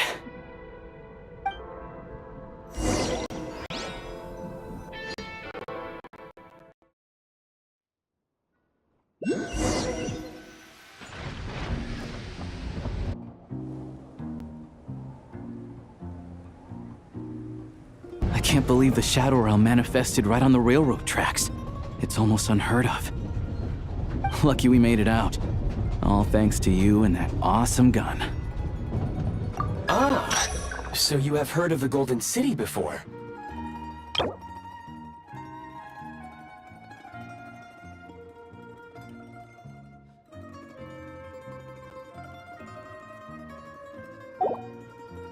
Yeah, it came up a whole bunch in Nokrai.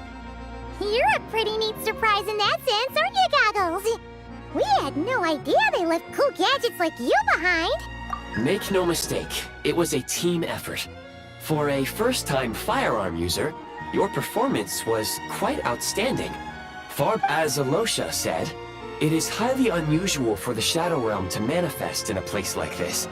But we should still watch out for similar dangers ahead. Oh, let's hope not.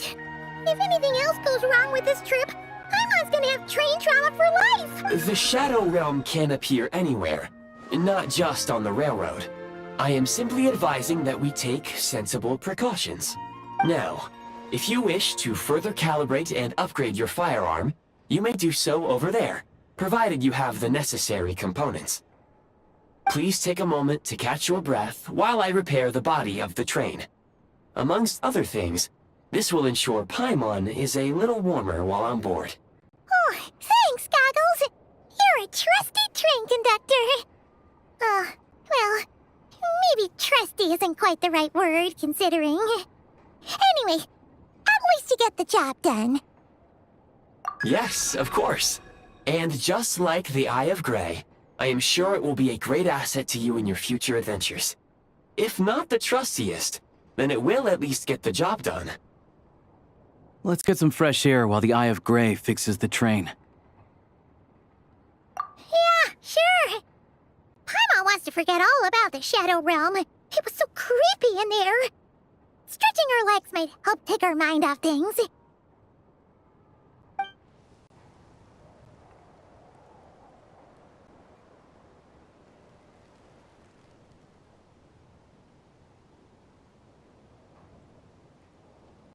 It's so quiet here for a train station. Not a person in sight. Just abandoned houses.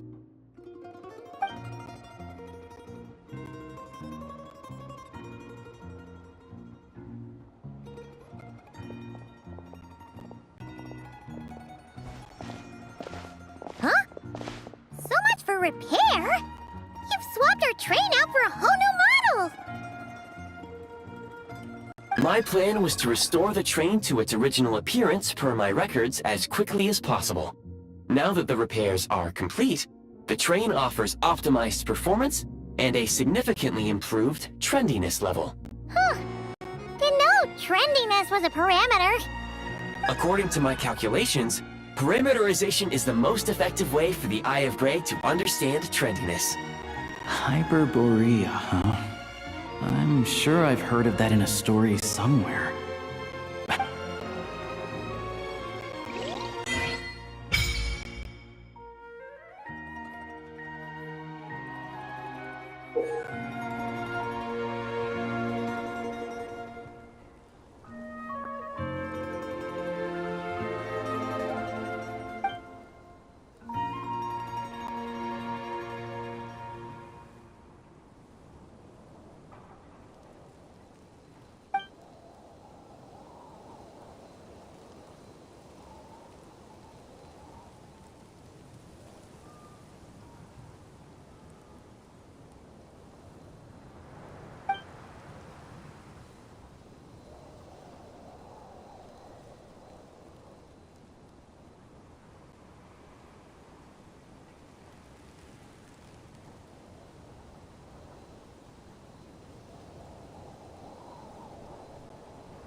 Want to avoid looking down if you're afraid of heights. No,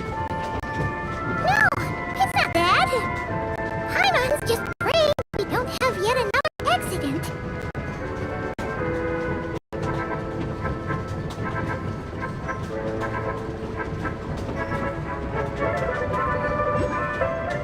That mountain is breathtaking. Reminds Paimon of Dragonspine. They say this mountain is the domain of a Snezhnaya'ya lord.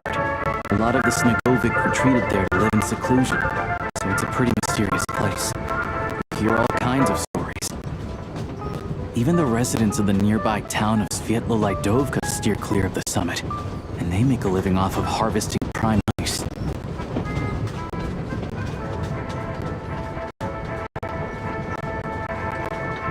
Look, Snezhnaya'ya's just up ahead.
Here we are.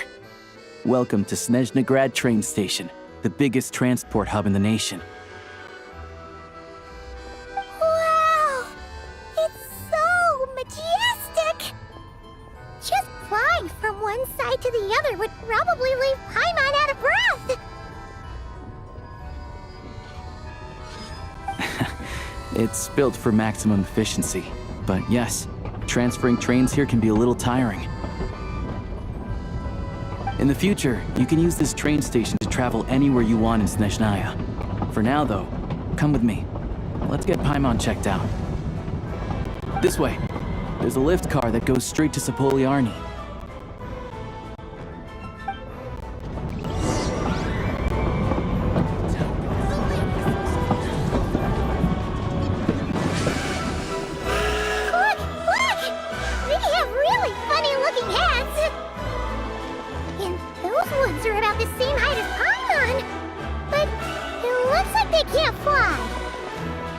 Those would be Volkudlak and Domovoy.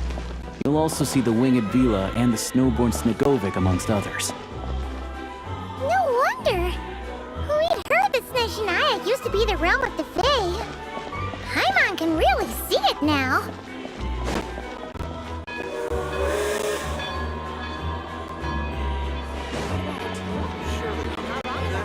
Possible. A train delay.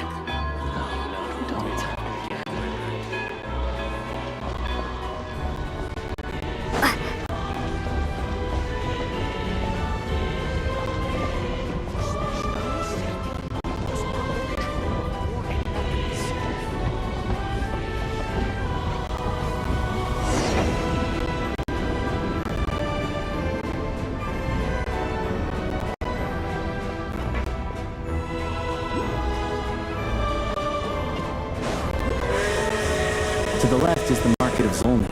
They sell everything there. You can often find some nifty little trinkets. To the right, you'll see the Korolievsky Theater in the distance. Look at that! Incredible!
Is stunning!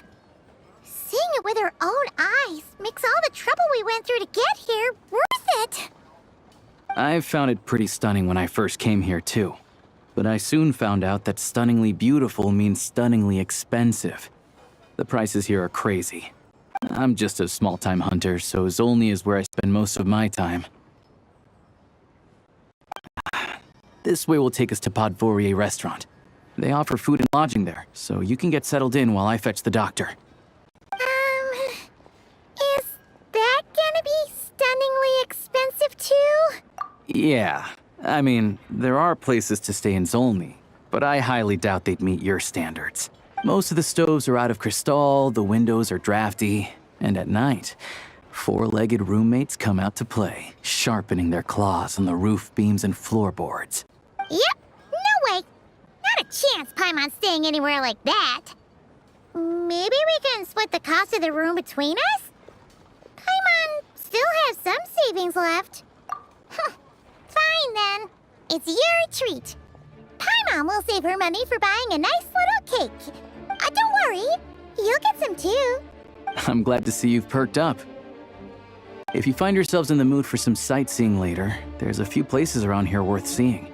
This way leads to Sapoliarni Palace, which serves as the Tsaritsa's audience chamber and also her personal quarters. The adjacent block is kind of a city in its own right. That's Glupov, the headquarters of the Fatui.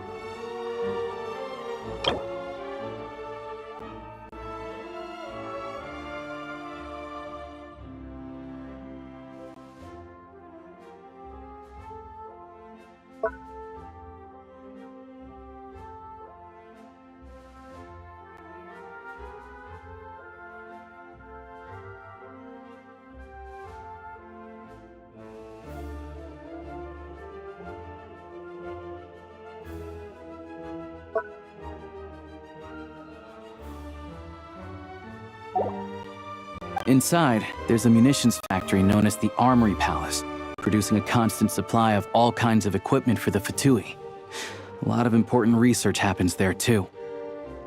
And over there is the Snezhnaya'ya Vecha, where all the big shots meet regularly to make policy decisions.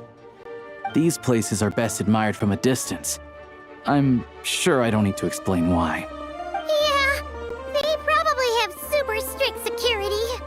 We're not looking for trouble right now. The downtown area is near the center of Zapoliarny.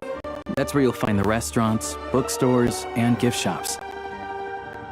Another place of interest is the Northland Bank, which is over this way. Oh, and I'm sure you'll want to make contact with the Adventurers Guild at some point, right? That's right here. Ooh, speaking of adventuring, we use alchemy quite a lot. Do you know where we can find a crafting bench? No one practices alchemy at Snezhnaya'ya, I'm afraid. Apparently there's some historical reason for it. Oh, we'll just have to use the one on the train then. Kinda inconvenient. Wait, how come there's one on the train if that's Snezhnayan too? Yeah, I don't know. Not my area of expertise. Still, I wouldn't say the absence of alchemy makes life here any less convenient. Anyway... Finally, there's Zolny in that direction. It's mostly residential buildings and factories, but there's a few shops too. Worth a look around if you're interested. That's about it. You guys go ahead and get checked in while I track down my doctor friend. Sounds good. Thanks for all the recommendations. It'll be good to get out of the cold wind. Podvorye restaurant is right this way.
Ad Astra Abyssosque.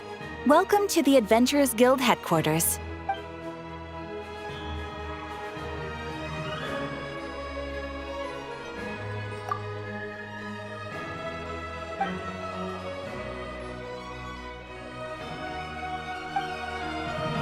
Ad Astra. Thank you for completing today. Ad Astra.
what you pay for, huh? Paimon likes this room a lot. Yeah, much better now that we're out of the cold. Oh, thanks for taking such good care of Paimon. Honestly, she feels kind of bad for throwing a wrench in the works. If this were anywhere else, we'd be out investigating and adventuring by now. But instead, we're stuck here waiting for a doctor. You're right. No need to push ourselves too hard for no reason. A lot happened on our way into the city. Let's review what we've learned so far and try to figure out what to do next. Obviously, the million more question is, what is this Tsaritsa planning? Everything else leads back to that. Sure was. And so far, we've learned that in addition to the 7 Gnosis, her plan also requires a ton of energy. But we won't get to see her anytime soon. Alosha said that she went east to fight that big monster. It must be a pretty powerful one if it can blanket the whole of Snezhnaya in a snowstorm this awful. To be honest, what we're really lacking right now is information. The kind of information that only the higher-ups in the government would know, not word-on-the-street type of info. Paimon can think of a few people who might be able to help us, but... Right! And when we left Nokrai, Sandrone specifically left a message reminding us which side we're on. So, it's unlikely they'd tell us anything confidential about the Tsaritsa's grand plan. Yeah, fair point. Besides, that Glupov place is right nearby. We've got nothing to lose, so it'll be a waste not to go. There's gotta be someone there willing to talk to us, right? Maybe Arlecchino or Sandrone? Or possibly Tartaglia. But it's unlikely we could sweet-talk Arlecchino, let alone Sandrone. She basically told us to stay in our lane already. Yeah, the last time was all the way back in Fontaine, right? Too bad we missed him in Nokrai. Apparently, he came to help out. Hello. Is there a traveler in Paimon in there? That's Alosha! Come in! Hello, I'm Dr. Luneva. Alosha mentioned that one of you is feeling a little under the weather. I see. So you're my patient today, yes? And you're, Faye, I presume? Good question. Paimon's not too sure either, but she's definitely not the same kind of Faye as the ones we saw at the train station. Not exactly. It's just, I'm used to treating human patients. Fae tend to be far more resilient than even the healthiest and most long-lived of humans. But don't worry, I do have some experience treating Fae.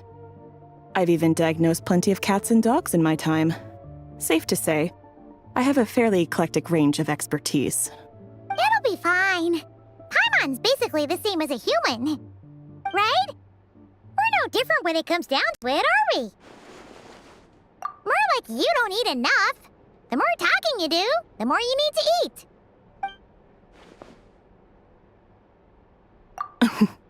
Now, please take a seat.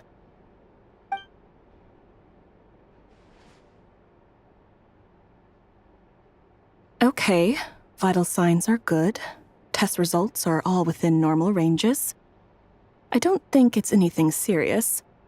More than likely, you've just caught a cold. I can give you some medicine to tide you over, but as long as you rest properly for the next couple of days, you should feel better. Make sure to keep an eye on your temperature, though. If you find yourself with a persistent low-grade fever, or if your symptoms don't improve, just contact me again. Sounds like there's no cause for alarm. Thank you, Doctor. You're very welcome. Just doing my job. I'll leave you in peace now. Time to visit my next patients. Take care. You heard the doctor.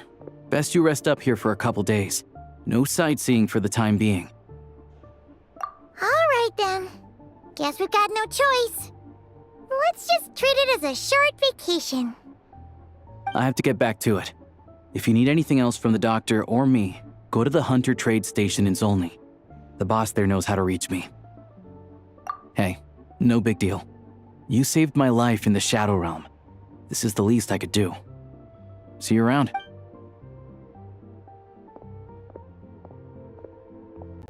All right. Time to find Child and see what he can tell me.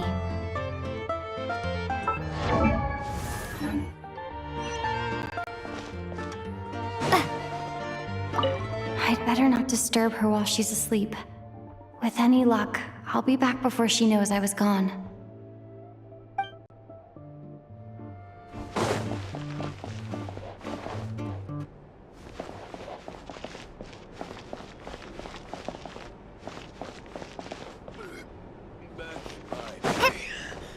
I could. All right, now 3 bottles of firewood. It drinks. If there's anything you need. Go out hunting.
Hold on.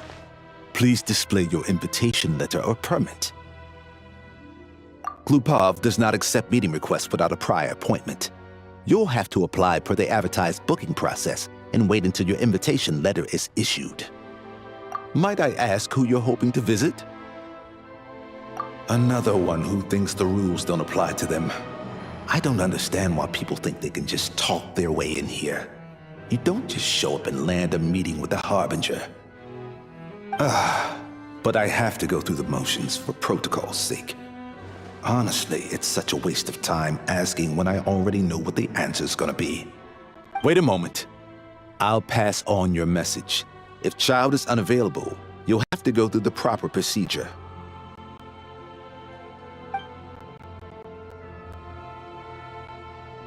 Lord Child is a busy man. He's probably not in Glupov at the present. If I were you, I'd cut your losses. No point in waiting any longer. Even if you two are old friends as you claim, please understand that the Patui Harbingers are often busy with their official duties. They tend not to stay in Glupov for extended periods. Next time, stick to the rules. You'll make life easier for both of us. Greetings, Lady Marionette. I'll take care of our guest here. It's her first time in Snezhnaya'ya, so it's no surprise that she doesn't know the rules yet. I trust no choice words have been exchanged. No misunderstandings I should be aware of. No, Lady Marionette. No incidents to report. Whew, that was a close call.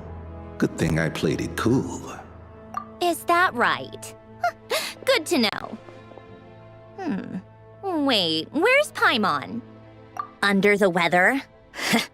That's hard to imagine. She's always... I take it she's still adapting to the climate. Happens to a lot of people. It's even colder here than in Nodcry. Has she seen a doctor? I can get you one if you need. All right, then. Well, let me know if you run into any other problems. Why else? I was just about to sit down for some much-needed tea time when I heard that an old friend of Tartaglia's had shown up outside. No appointment, nothing. And, as obnoxious as it may be to show up uninvited at Glupov, I couldn't help but take pity on the poor soul who was waiting outside in vain. So I had no choice but to abandon my freshly brewed piping hot tea and come to see this mystery guest for myself. Well, I felt our time working together in Nodcry warranted some courtesy. I couldn't exactly let you freeze to death out here in the wind. Unfortunately, I can't invite you inside either. The rules of Glupov wouldn't allow it, and as a harbinger, I have to lead by example. On the plus side, Snezhnograd actually has some class, unlike Nasha Town. Torchlight Books has a very nice selection of teas and cakes, so we can catch up there. Your treat, of course. Because I already wasted one perfectly good cup of tea today. That's why.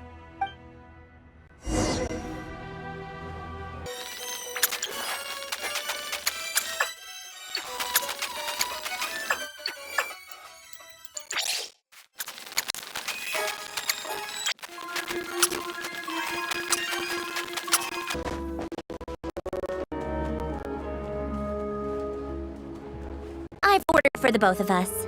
No objections, I assume. I'm sure you trust my taste. Okay, let's get down to business.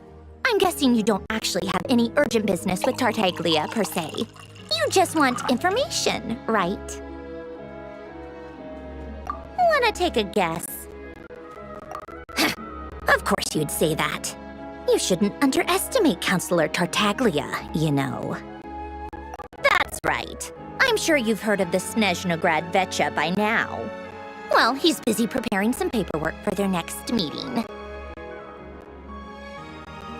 They'll be discussing yet another extension to Project Stuja. It's basically all anyone cares about in the Vecha these days.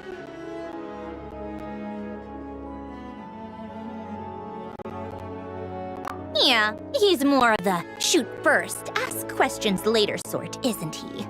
It all started with a very detailed letter that Capitano left for the jester, Piero, before leaving for Natlan. In that letter, he detailed the future arrangements for his subordinates. All of his key people were reassigned to Tartaglia. I guess he'd already prepared to leave us for good all the way back then. But Piero didn't reveal the contents of the letter until the events in Natlan had concluded.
That was his reaction, too. Why me? With a bewildered look on his face. He'd always assumed Capitano looked down on him. He was a man who kept his thoughts to himself and barely spoke to him the whole time they'd known each other. But he occasionally brought Tartaglia along to my tea parties back in the day. So to the rest of us, it was clear that Capitano had quite a lot of respect for his young comrade. By the rest of us, I mean my tea party regulars. Arlecchino, Rosaline, and... actually, not Columbina. She was probably oblivious to it. Anyway, then the Liues situation happened. Normally, it took a lot to get under Capitano's skin, but that time he was furious. It's not really my place to talk about it, though. You can ask Tartaglia about it sometime.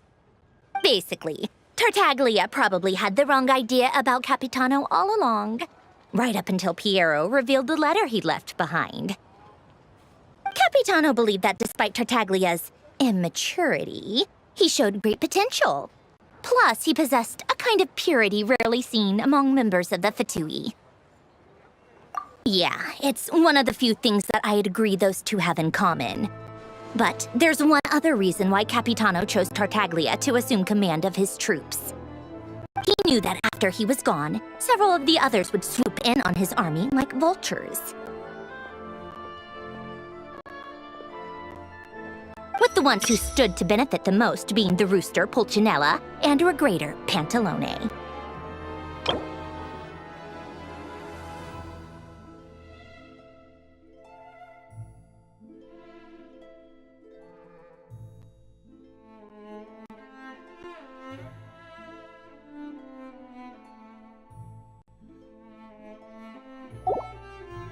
Once they divided Capitano's troops between them, they'd be more powerful than ever. No one would be able to stop them.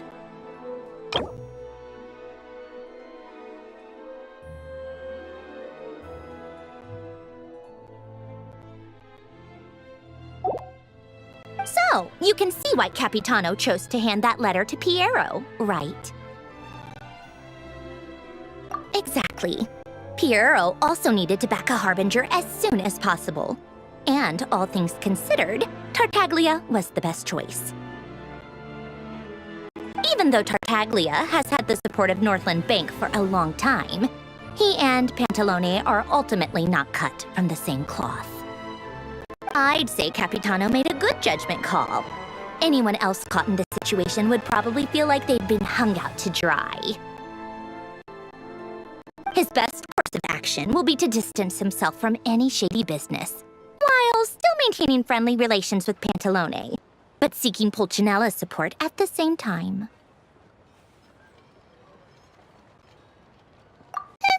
What's the point in having a tea party if you don't spill a little tea? Besides, none of this is confidential anyway. Ask any journalist out there. They'll give you all the lurid details. You'll see it firsthand if you ever sit in on a session of the Snezhnograd Vecha. All the factional strife, whether open or unspoken, it plays out for all to see in that one little room. Having a voice in the Vecha is the only way to steer policies in your favor.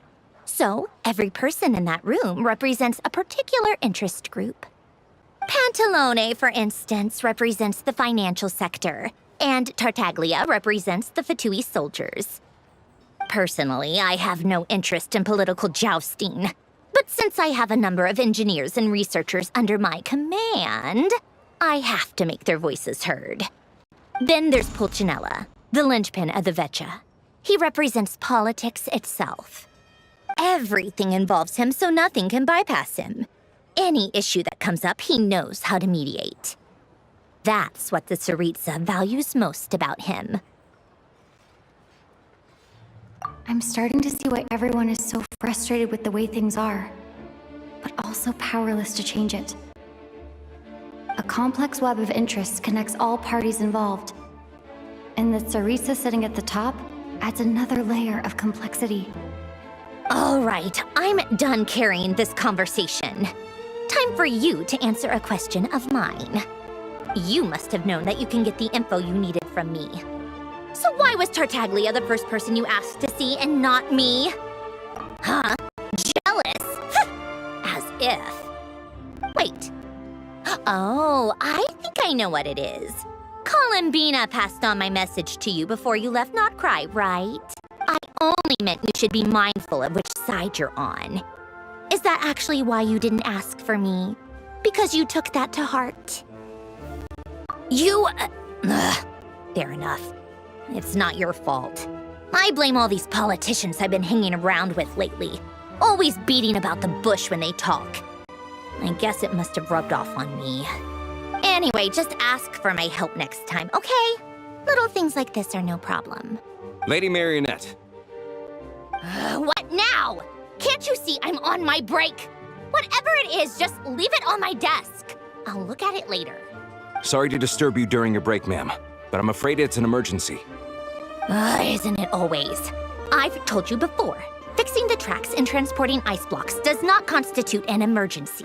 The equipment in Svietlaitovka is in urgent need of maintenance. With how the weather's been recently, we suspect that the cause is a buildup of snow, exceeding the maximum weight limit. The supports on one of the machines broke and fell, awakening a dormant beast and leaving many of the ice miners trapped in a nearby ice cave. Luckily, Odette's team was nearby and launched a rescue operation, but we're still facing a severe manpower shortage for both the rescue and engineering teams. I guess that's it then. Our tea party will have to end here. I'm the only engineer you'll need. Do you actually want to come with, or are you just saying that? Nice of you to return the favor. I'll have a couple of people look after Paimon. They can let her know that you had to step out for a while. Given how urgent this is, I'm sure she'll understand. And honestly, I'd rather have your help than anyone else's. Between your skills and experience, you'd be reliable help. Then let's go. You, take 2 people to Podvorye restaurant. Find her room and watch it like a hawk until we get back. If anything happens to Paimon, you'll be answering to me. Yes, Lady Marionette.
They weren't exaggerating. This is really dangerous.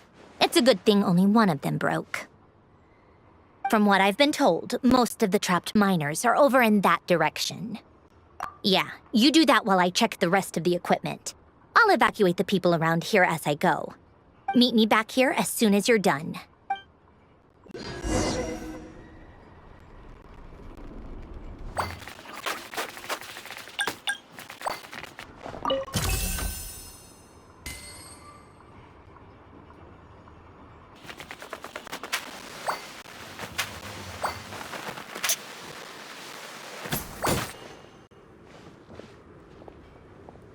I have to be getting close. Don't go any further.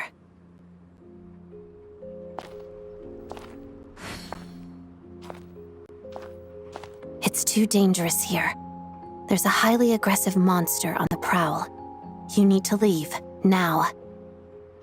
Ah, I see. You're the backup from Snezhnaya'ya. Well, I'm Odette. Good to meet you.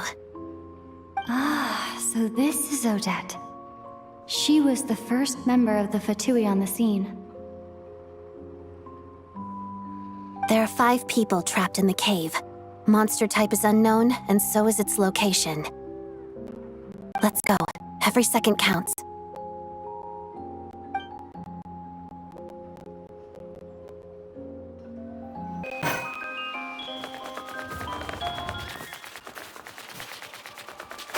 Careful.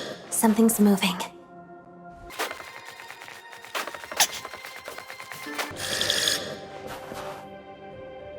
This must be the monster's shadow. Looks like a tough opponent.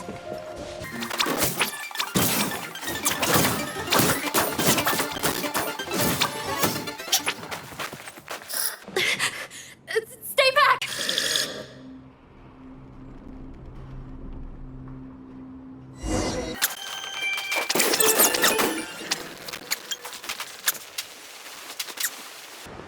I see them.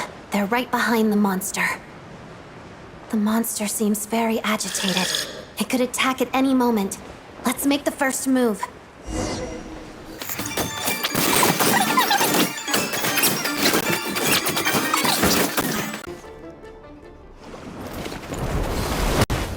Oh, thank you for saving us. We'd have been monster fodder otherwise. Thank you. Thank you. You're welcome. You should be safe now. Follow this route out. She and I will stay behind to watch the rear. Thank you. Come on, let's go. This...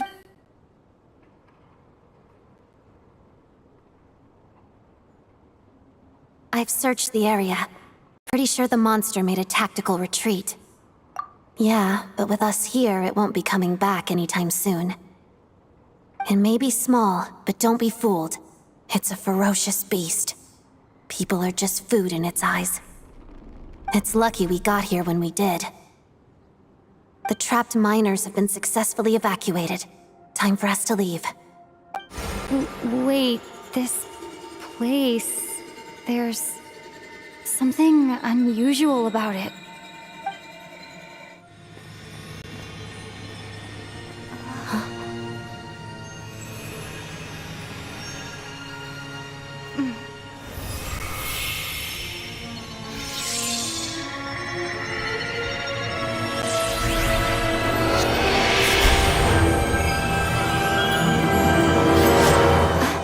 What is that? I don't know.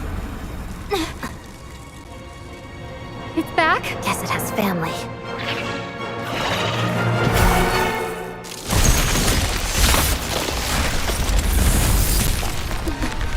This way. Run!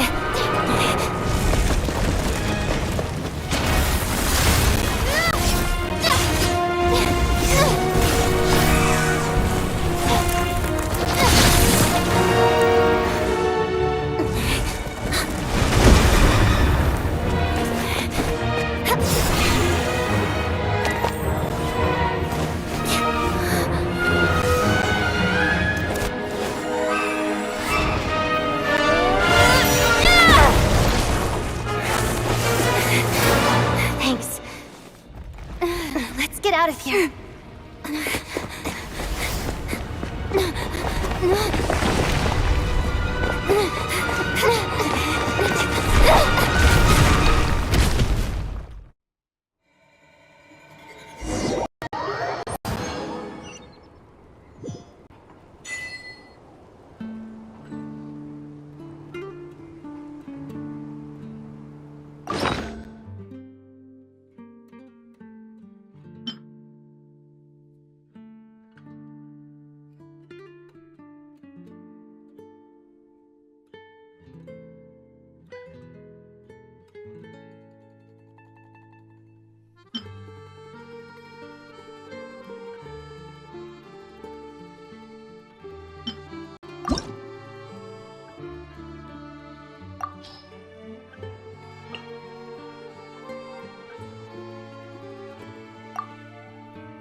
Everyone's accounted for. We managed to rescue them all. We also placed a sign at the entrance to the cave, warning people to stay away. You really helped your own today. I still don't know your name. Don't think I've seen you before. I'll remember the name. All right then. See you around. Hello, Lady Marionette. I hear the rescue operation was a great success. I knew I could count on you. What brings you here, Odette? Here for a performance? No, a Fatui mission. I happened to be nearby and heard the crash. She hasn't introduced herself then. Odette is the prima ballerina of Snezhnograd. She's quite the celebrity. If you ever hear people mention the two crowning jewels of the Korolievsky troupe, they're talking about Odette and the prima donna, Vodianitsa. On top of that, Odette's also a rising Fatui star. It's looking likely she'll inherit the title of the Fair Lady. She learned...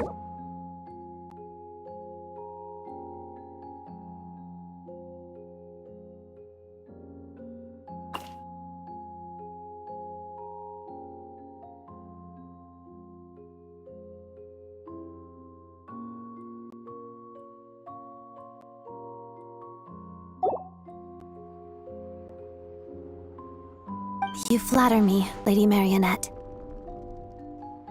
If she's Rosaline's protege, that makes me... never mind. There's no need to bring it up. No point making things awkward. How's progress on your end, Lady Marionette? Equally successful. I finished reinforcing all the equipment. Took me a little longer without Polonia's help. But the outcome is the same, of course. Even if the heavy snowfall summoned by that monster lasts for another 3 months straight, this equipment won't give way. All right, now that we're done here, it's time to get out of this blizzard. Sure, Snezhnograd will send someone to investigate and draw up a relief plan. And I guess I'll have to write the incident report myself this time, since it involves a mechanical malfunction. First, Pantalone needs to approve the budget, then Pulcinella has to sign off on the plan. Once they've argued it out and reached a compromise, we can move forward. That's the rough process anyway. Could take anywhere from a couple of weeks to a couple of months, depending on how smoothly it goes. Yup. Nothing we can do about it. There's a whole stack of incident reports like this back at the office.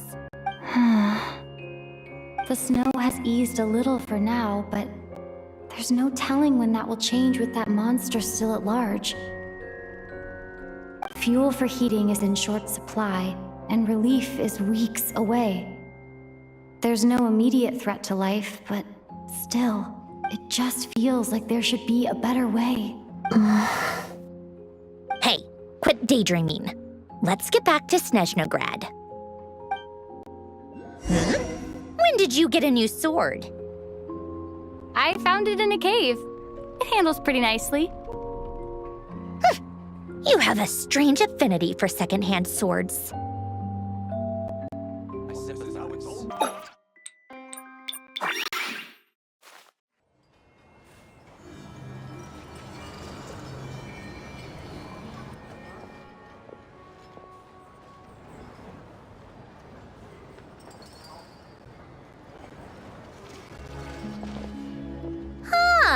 Well, if it isn't Counselor Tartaglia, Mr. Big Shot himself. Go easy on me, all right? I'm still recovering from the interrogation the real Big Shots put me through. Hey, comrade, it's been too long. I heard you came looking for me earlier. Nicest surprise I've had in a while. Good to see you too, Odette. I'm guessing you guys just got back from Sviatlo-Laidovka. How'd it go? Crisis averted? It went fine. How about you? Any new developments? Not really. Same as ever. Growing opposition to Project Stuja, and the usual rebuttals are starting to ring hollow. The results of the mock vote were pretty dire. Pulcinella was fuming. I've never seen the old man so angry. That's not good news. It takes a lot to rattle him. Yeah, obviously if push comes to shove, there are ways to crack down on dissent. But... Sorry, I have to ask something. This is going to sound blunt, but may I? Huh? Of course, fire away. It sounds to me like everyone's tearing their hair out trying to figure out how to deal with opposition to Project Stuja. But what exactly is this project's purpose? And how can it be so important that even people like you two refuse to stand up for the ordinary people of Snezhnaya?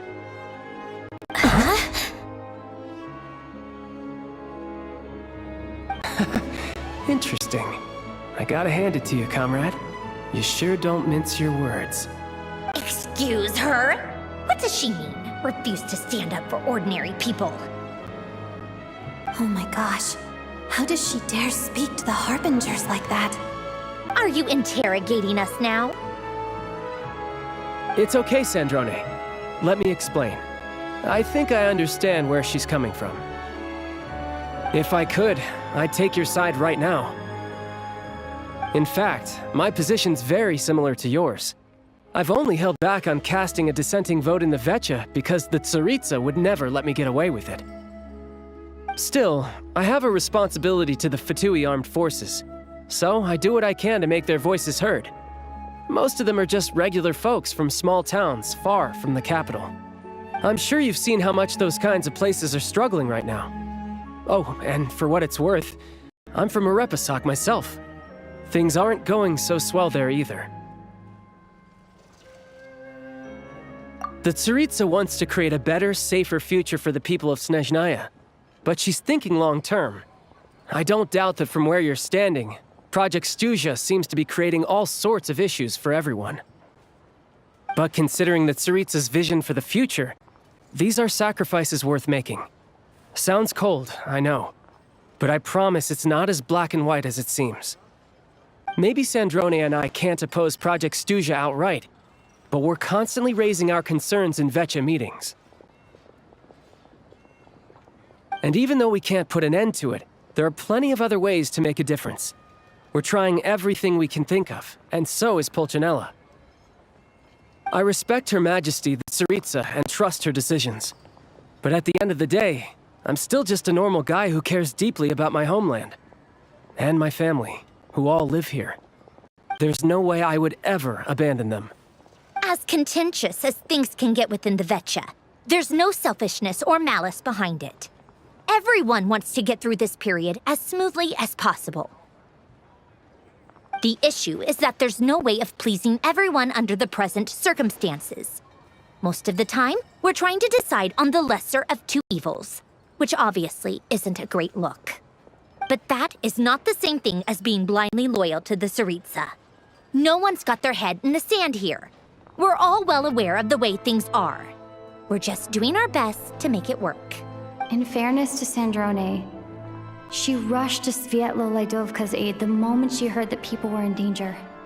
And even Tartaglia, who used to only care about the thrill of the fight, is clearly doing his best to rise to the demands of his new role as counselor. Hey, come on. There's only so much we can say, so don't press us too hard. Look, I know how untenable the Tsaritsa's position looks if you don't understand her motives. Maybe you've heard already, but she's currently leading her army on a campaign to the east to defeat the monster that's been causing these brutal blizzards. Striking that monster down will be a significant step in dealing with the present energy crisis. As laser-focused as she is on realizing her lifelong ambitions, she's still putting time and energy into taking down this powerful monster. To me, that says a lot. If she thought Snezhnaya'ya and its people didn't matter in the grand scheme of things, why would she waste her time on something like this? Thanks. I meant every word I said, though. I wasn't just trying to placate you. I've already done more than enough diplomacy for one day. I still think this adventurer raises a very important point. Our two Harbingers have made their positions very clear. But there are many others in the Vecha who must feel trapped and forced to vote against their conscience. I think it's a very valuable quality to be willing to speak one's mind, despite the risk of offending powerful figures. You can say that again. I highly doubt we'd feel the need to explain ourselves so much if we didn't know you so well. Forgive me, adventurer, but might I be so bold as to ask about your background? How is it that you can converse so openly with two Harbingers? Oh, haven't you been properly introduced? Easier said than done. I like to think I'm not the kind of person who goes around busting open people's old wounds. I've only learned her name so far, and no details of her experiences. Is something wrong? Uh-oh. Is there no avoiding the subject of Rosaline? No, it's just... all right. I guess there's no getting around it. This is the world-renowned traveler who helped resolve the storm terror threat in Mondstadt, cleaned up after the mess I made in Liyue, and then went to Inazuma, where there was a duel before the throne in which the traveler defeated Rosaline. Oh. I'm sorry. I didn't think you two would be seeing much of each other, so I figured it wasn't worth bringing up. It's fine. It was a long time ago. It's fine. Sorry. I just remembered that we have a rehearsal coming up. Please excuse me. I should get going.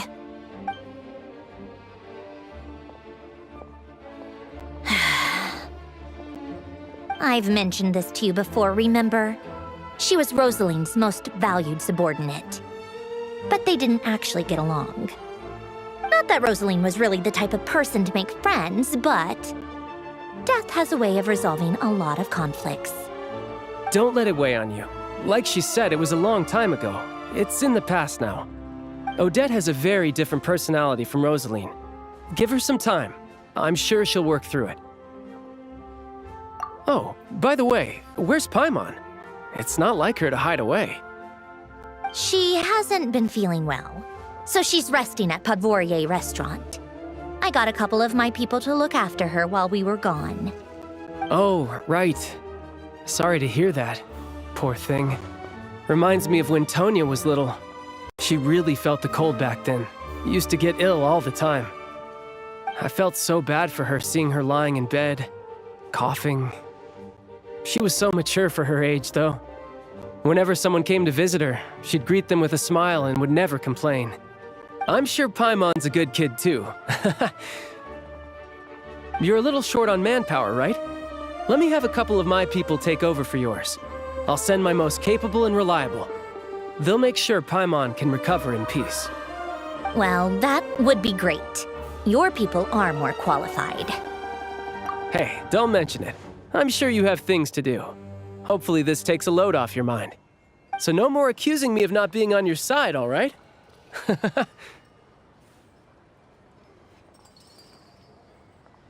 Already? That was quick. I'm afraid I can't help you there. Our director's recent movements are confidential. Even we're not in the loop. If you hadn't told me, I never would have known he'd gone south. I assumed he'd been in Glupov this whole time. Well, I guess I'd better go sort out Paimon's security situation. I have some other work to catch up on at Glupov anyway. Me too. I have an incident report to write up. Let's leave it there for now. I guess everyone's in a difficult position. But Tartaglia's right. I have things to do. Things I want to do, and things I ought to do. To start with, I should go ask Alosha if he knows of any way to help Sviatloledovka.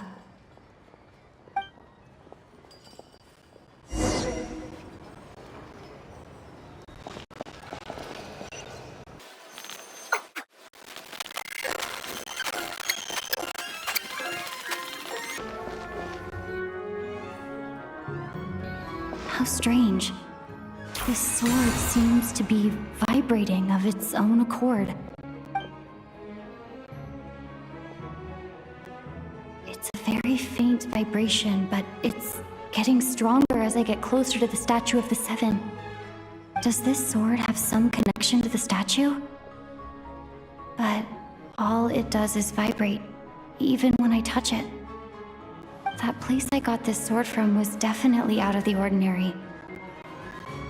Maybe I should try channeling the power of cryo?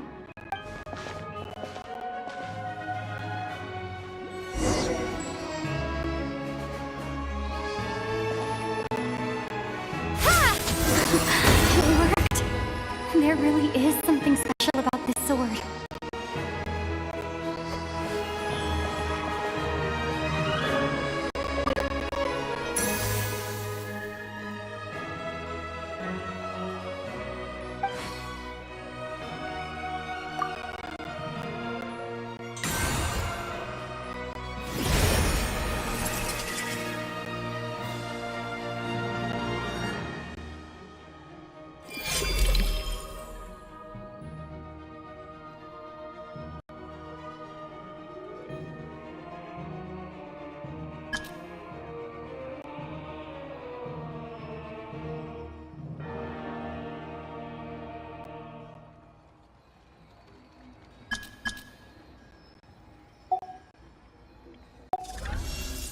I don't really understand what just happened, but I'm pretty sure this sword just got a little more powerful. I'll have to try the same thing again when I come across another statue of the Seven. In the meantime, I better go find Alosha.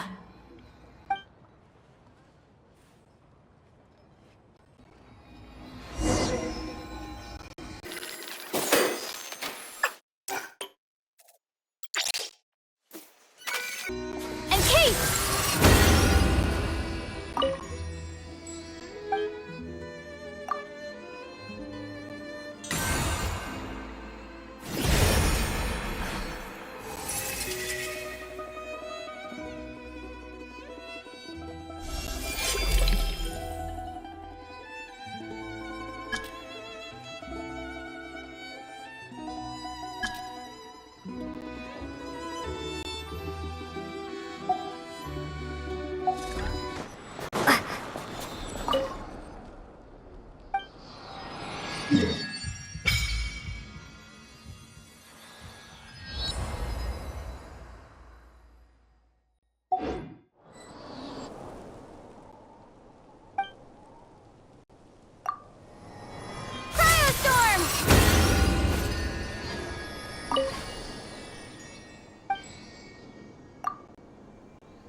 Hello there.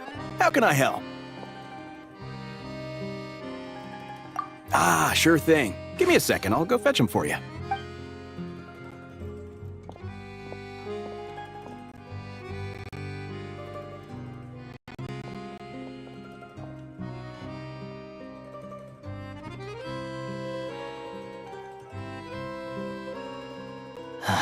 It's a familiar story.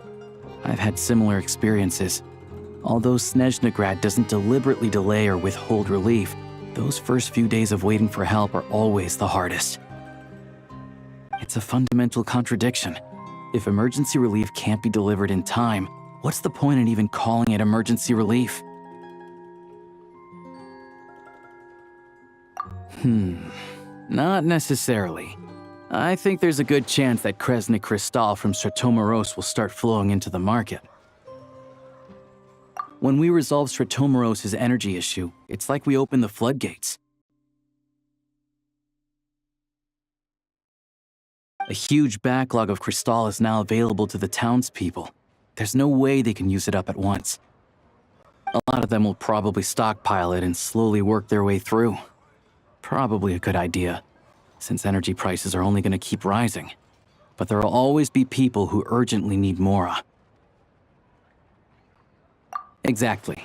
At the current prices, selling Crystal is an easy way for an ordinary person to make a fortune. Hey boss, how much do I have left in my account? 1 second, let me check. So, you're planning on buying the Crystal out of your own pocket? Yeah. I don't know if I have enough, so I'll chip in a little extra and buy as much as I can afford. No, it's fine. You're new to Snezhnaya, and you have your own living expenses to worry about. Besides, you're already providing the train. Here's your Mora. See what you can find at the market. But I doubt there'll be much Crystal left. Yeah, well, can't hurt to take a look. Let's see. Huh?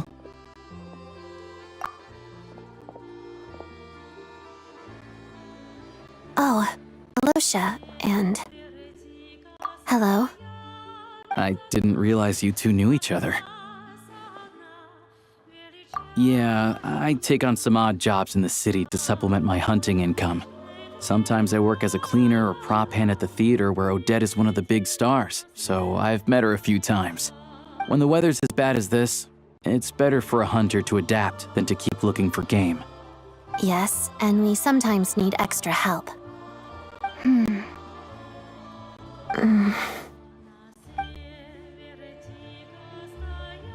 Wait, why is the atmosphere so awkward? I thought things went pretty smoothly in Sviatlo-Lidovka. So, what brings you here, Miss Odette? Looking for some new props? No. After I got back to the theater, I couldn't stop thinking about the situation in Sviatlo-Lidovka. It bothered me so much I couldn't focus on my dancing. So I decided I'd come here and see if there's anything I can do. You too, I presume. I suppose that's why you're here. I didn't feel comfortable expressing my true opinions in front of the Harbingers. Not least because ordinary Fatui like me don't even know what Project Stuja is all about. Without knowing the full picture, I can't make sense of it. And at some point, if things aren't making sense to me, I can't just keep going along with it. So many people feel the same way. They wish they could do something, but all kinds of reservations hold them back. Explains why groups like the Roadcott are springing up to fill the gap. Yes. Well, that's one option. But there are risks to consider with organizations like that. The Fatui does not encourage their activities.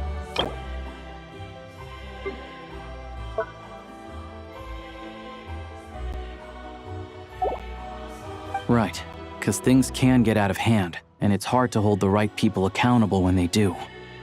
I've heard about a few cases like that. Sandrone said Odette was on track to inherit the title of the Fair Lady. If so, she'll be able to find out what Project Stuja is really about. Still, it's probably a little soon to ask her about that. There may be more to the story. What's on your mind? I think we can both agree that no matter which side you're on, it can't stop you from doing the right thing. Where there's a... I know what Rosaline did while she was abroad. You made the right decision, so no hard feelings. So, what's your plan?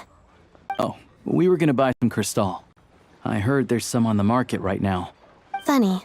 I had the same idea. In that case, let me pay. I can claim it back as mission expenses. The real issue here is that government relief is behind schedule. Surely it makes more sense for the state to cover these costs than for us to pay out of our own pockets. True. It's a huge expense after all.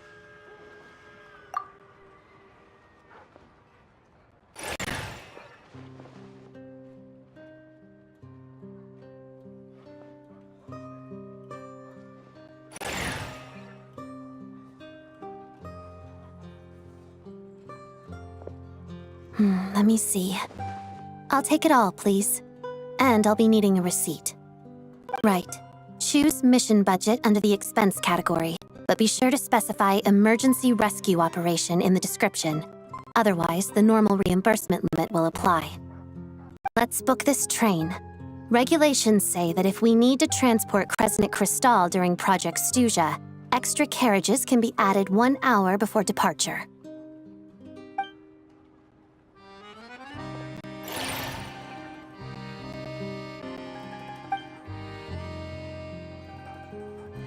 That should do it. The train will be escorted to its destination by Fatui guards. This is my first time seeing you handle Fatui affairs, Miss Odette. It seems you're as skilled an officer as you are a dancer. You flatter me. It's only because I've been doing both my whole life.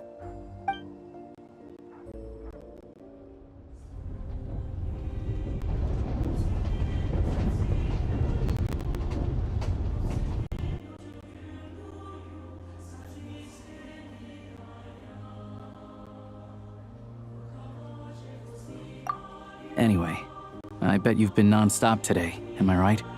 Any idea how Paimon's doing? What's wrong? Who's Paimon? Her travel buddy. Hasn't been feeling well. She caught a cold right after they got to Snezhnaya'ya. Sounds like she's important to you. I can't believe you've been dealing with this on top of everything you've been doing to help the people of Snezhnaya'ya. I've got nothing going on right now, so I'll join you. I want to see how she's doing. May I come too? I have some candy that someone gave me back in Svietlolaidovka. Plus, I know a little bit about relieving cold symptoms. All right then, let's go.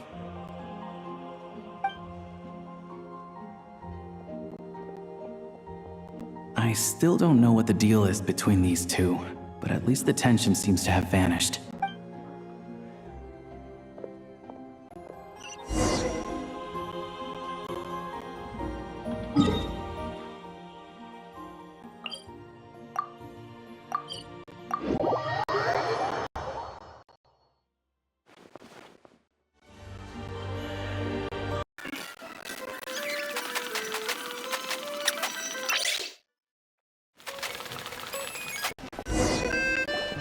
Hello.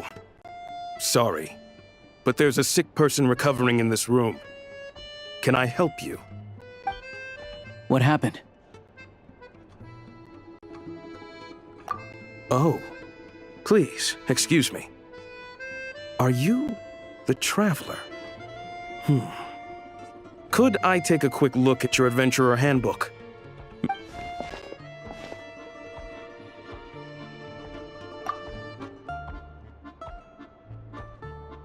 Ah, it's really you. Sorry for the inconvenience. We're under strict orders from Master Child to keep this room well guarded. At the same time, we can't interfere with Podvoye Restaurant's business. That would only seem all the more suspicious and draw unwanted attention to this room. Besides myself, a few of my colleagues are stationed in and around the restaurant, in plain clothes, of course. Rest assured, you're in safe hands. I didn't expect such a high standard of protection. Well, Master Child handpicked us for this special assignment. We're not about to let anything go wrong. Anyway, I won't keep you any longer. Please, head inside.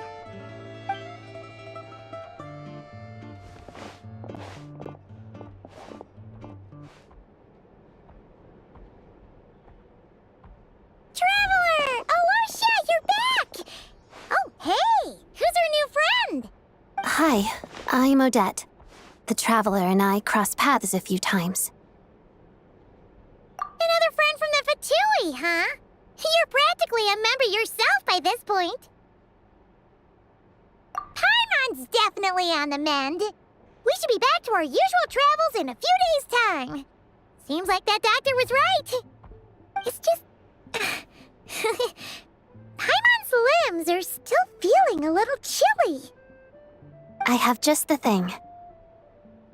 Whoa! What's this? Is that a flame inside an ice cube? Wait, is this real ice? How's it not melting? All keen observations. You're right.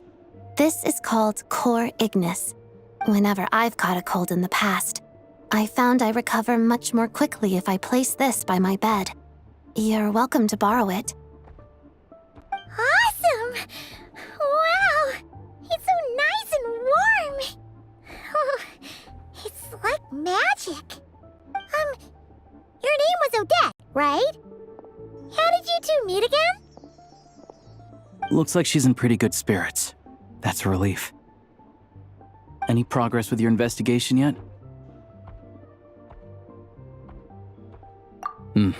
No surprises there, I'm sure. They're not likely to let anything slip. The Rokad, huh? Let me think.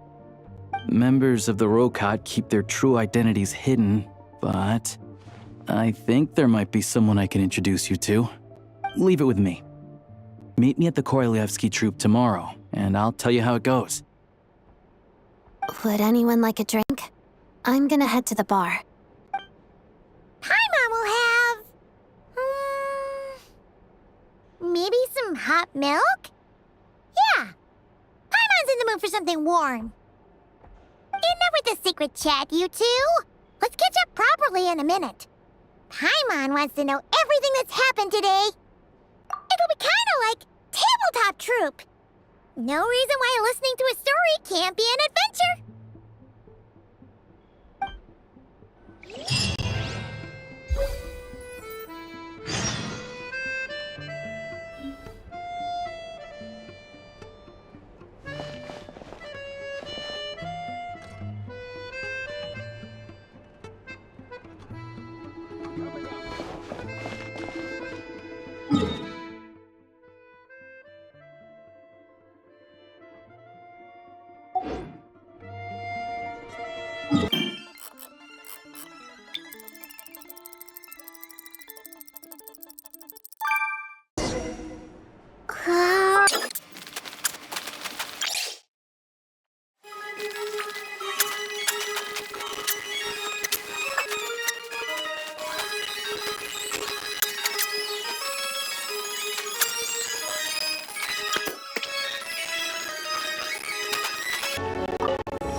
Ah, you made it.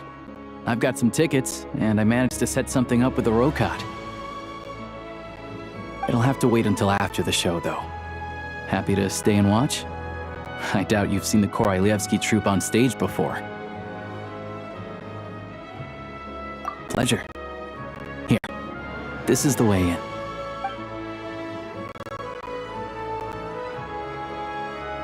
Please present yourself for a routine inspection in accordance with theater regulations. Thank you.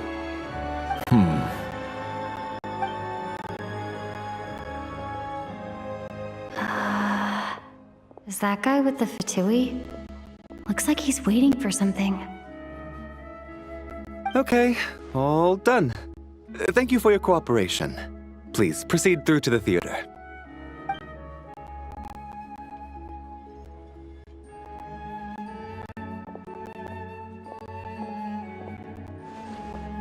What's up? Everything okay? Snezhnaya's business and political leaders are always passing through here, so it makes sense that security's tight. Still, it's a little unusual to see the Fatui's Armory Palace guard here. You saw him, right? The guy right at the back. Strong, silent type. His name's Valeri. He's part of the Special Assignments Battalion, but I only ever see him here for one thing. To look for a guy named Mitya. Supposedly a researcher, though he never seems to put much time in at the office. The theater is one of his favorite places to hang out when he's playing hooky from work.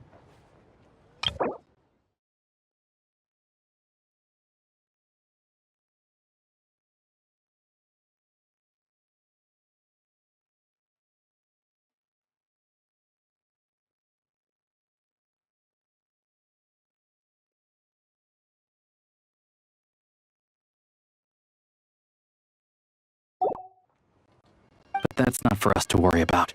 Let's go. The show's about to start.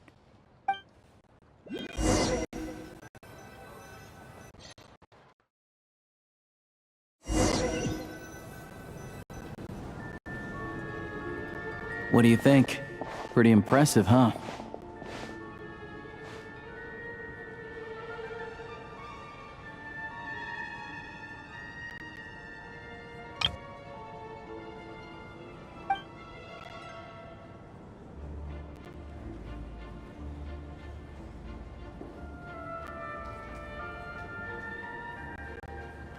Oh, the one in Fontaine?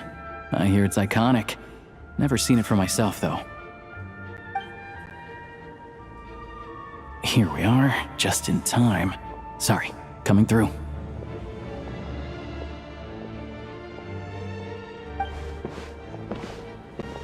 Ugh. If you're gonna show up late, keep your mouth shut. What's his problem? Whatever. No point arguing with people like that. Look, there she is. That's who I'm introducing you to later. She's the lead singer of the troupe, Vodyanitsa.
This leads directly to the green room. They're expecting us. Vodyanitsa will be waiting for us there.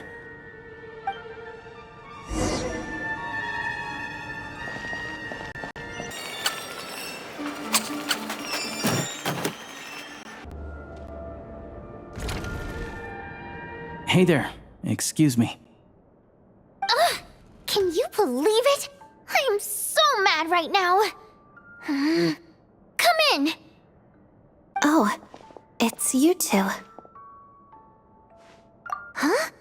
You know each other? Oh, wait. Is this who you were telling me about?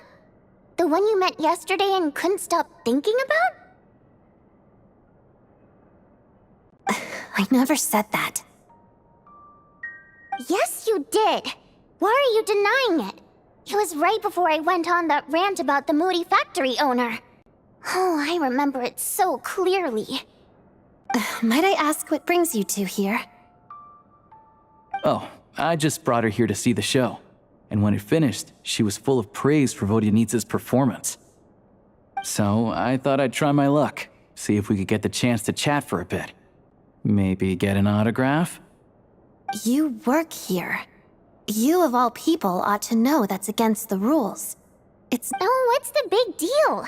Come on, don't be shy. I can give you an autograph. You can take a picture too if you want. Do as you please.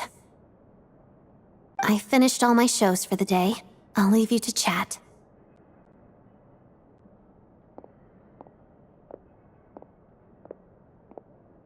I wasn't making that stuff up, you know. Odette's just too proud to admit it. She thinks very highly of you, and so do I. You did the right thing in Svietladovka. We're good. Odette's out of earshot. I'll lock the door. Confidentiality, of course. The Rokad is very strict on that. Whoa, Alosha! Not out loud! Not with an outsider here! Relax, I've taken care of it. Look at this. The president's reply sent this morning. Wait, so she's been approved to join? You told me last night that you wanted to get intel from the Rokot.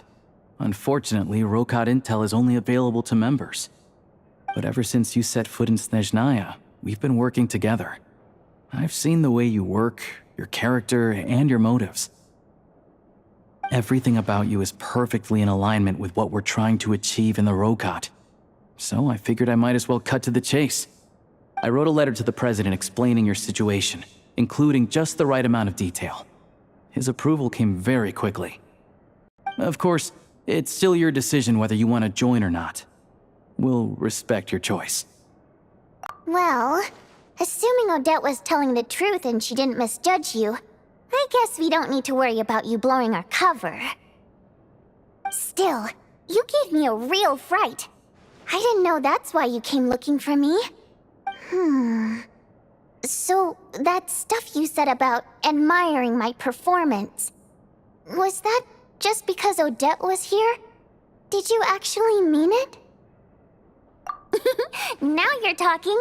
That's what I like to hear. Anyway, let me give you a quick rundown of how things work. Like I said, the Rokot is a covert organization, and we hide our identities. Members typically don't meet in person or even know each other's identities.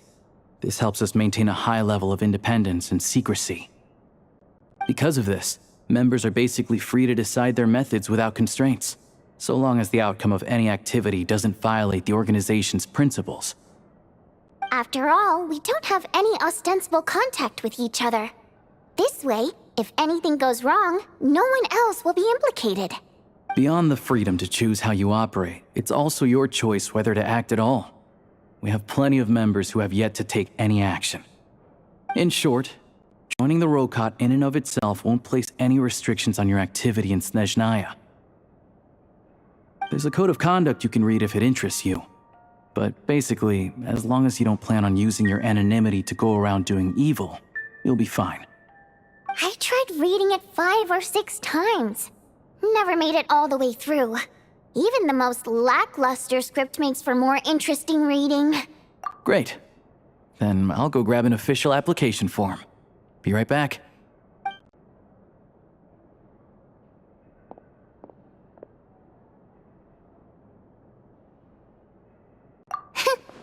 Well, Alosha has this pet dog, you see. His name's Tagarin, and this one time, Alosha brought him backstage. Tagarin took quite a liking to me, so I played with him for a little bit and fed him some treats. Then, the Rokot was out on a mission one day, and even though we were all in disguise, Tagarin recognized me right away. Just a coincidence, really. We didn't report it to the higher-ups, though, to avoid dealing with the fallout. Like, my job at the theater, for instance. I really needed to make ends meet. By the way, what were you complaining about just before we came in? Did everything go okay with Chuganov? Everything did not go okay. That's why I was so mad. I tried to make some small talk with him before I went on stage to fish for intel about the Iskra manufacturing plant. But he wouldn't take the bait. No matter what I said, he kept dodging the question. And then he started complaining.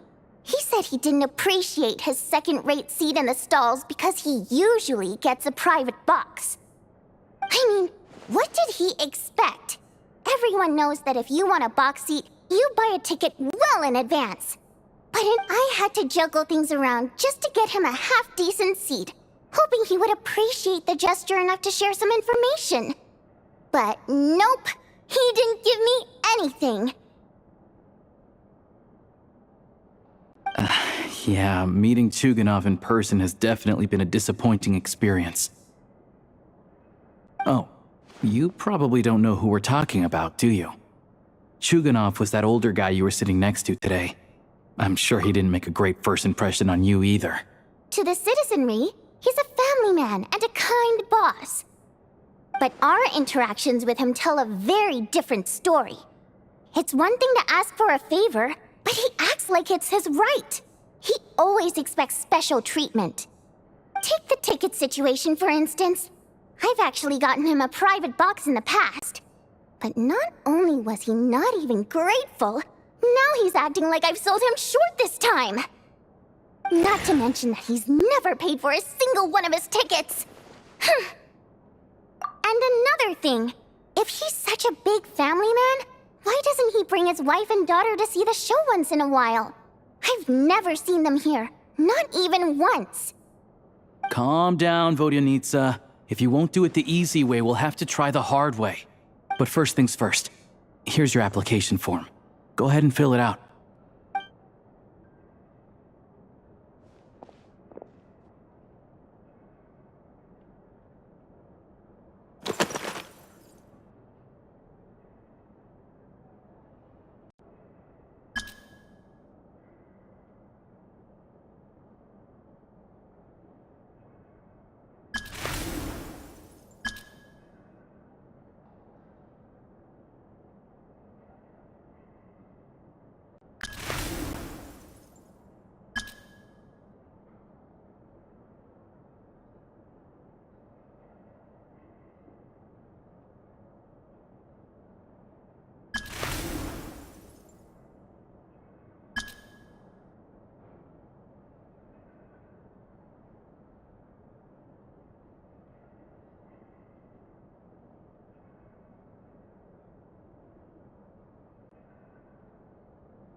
Looks like I'll need to make a few little tweaks here and there.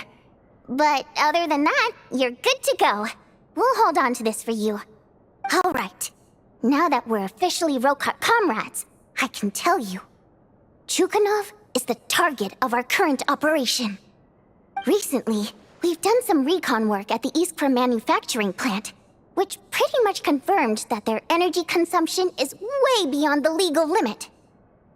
All we need now is some direct evidence to present to the Vetcha, so we can demand that they shut the plant down. That way, the Kresnik Crystal can be allocated to where it's needed most. I was hoping he might let slip during one of our chats, but he's too tight-lipped. We'll have to find another way. I'm meeting another regular theater-goer tonight, Mitya. But Valeri's here too, and he's probably looking for Mitya, so he may end up being a no-show. Don't you worry. He must know how to dodge Valeri, or he wouldn't be showing up on time for every performance. Mitya is a renowned energy expert. Although we can't get any direct evidence of the excessive energy consumption at the plant, we can accidentally let the information slip to him. The authorities should take someone like him seriously. So if he starts raising questions about energy use at the Iskra manufacturing plant, there will be a proper investigation. Also, we're not allowed on site, but he has clearance. So all we need is his cooperation. Yeah, so that's the other thing we're trying to figure out. Though I think we're far less likely to make any progress on that front. Still, I hear that Mitya is a bit of a chatterbox. So, who knows? Maybe if we catch him in the right mood, he'll let something slip. What do you think? Sound like something worth your time? Okay, in that case, you guys find a seat somewhere nearby.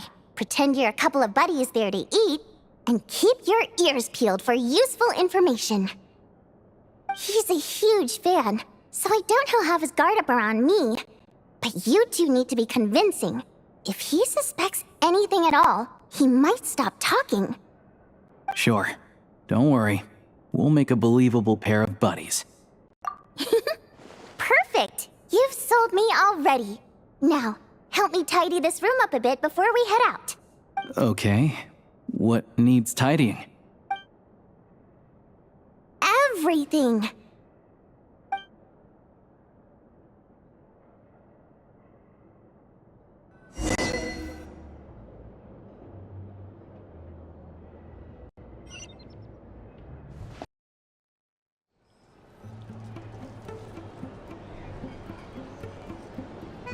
come here often, so we shouldn't stand out. Let's sit here. Now, it's up to Vodyanica. Let's see how the conversation goes.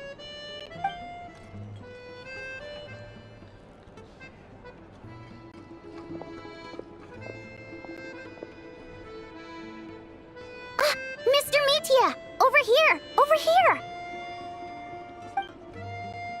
Oh, sorry. I got a little held up on my way here. Now we have even less time than we planned. Go ahead and order some snacks and drinks. Whatever you like. Let me see. According to my schedule, we still have 25 minutes left. You're really pressed for time today, huh? I was imagining this would be a leisurely chat. If you'd prefer, we can always reschedule for another afternoon when you have more time. No need. Getting to meet the lead singer is a very precious opportunity for me. I'm not about to pass it up. I've already had to decline your invitation several times because our schedules rarely align. If I don't grab this chance while it's here, who knows when the next one will come around? Well, it's very kind of you to make time just for me. I'm not too sure, to be honest. But Snezhnaya's full of weird and wonderful things like that, so people tend not to bat an eye. I'm sure the same will go for the Eye of Grey and Paimon. The reason I invited you out for tea and a chat today was to get some feedback from a true fan of the theater.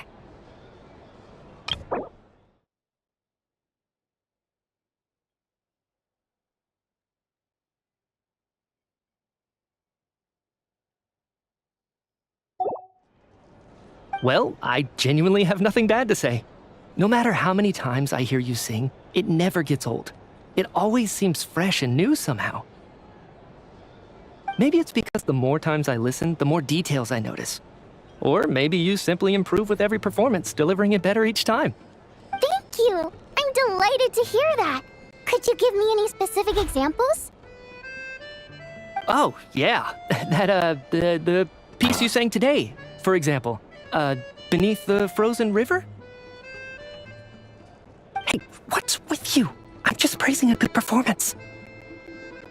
I always used to find that such a bleak and lonely song.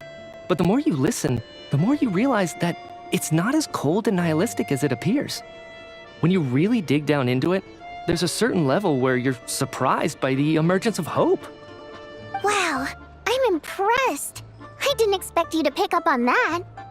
Actually, I only tried out that angle after talking with a composer. Still, Beneath the Frozen River wasn't on today's program. Oh, really? But it's a classic.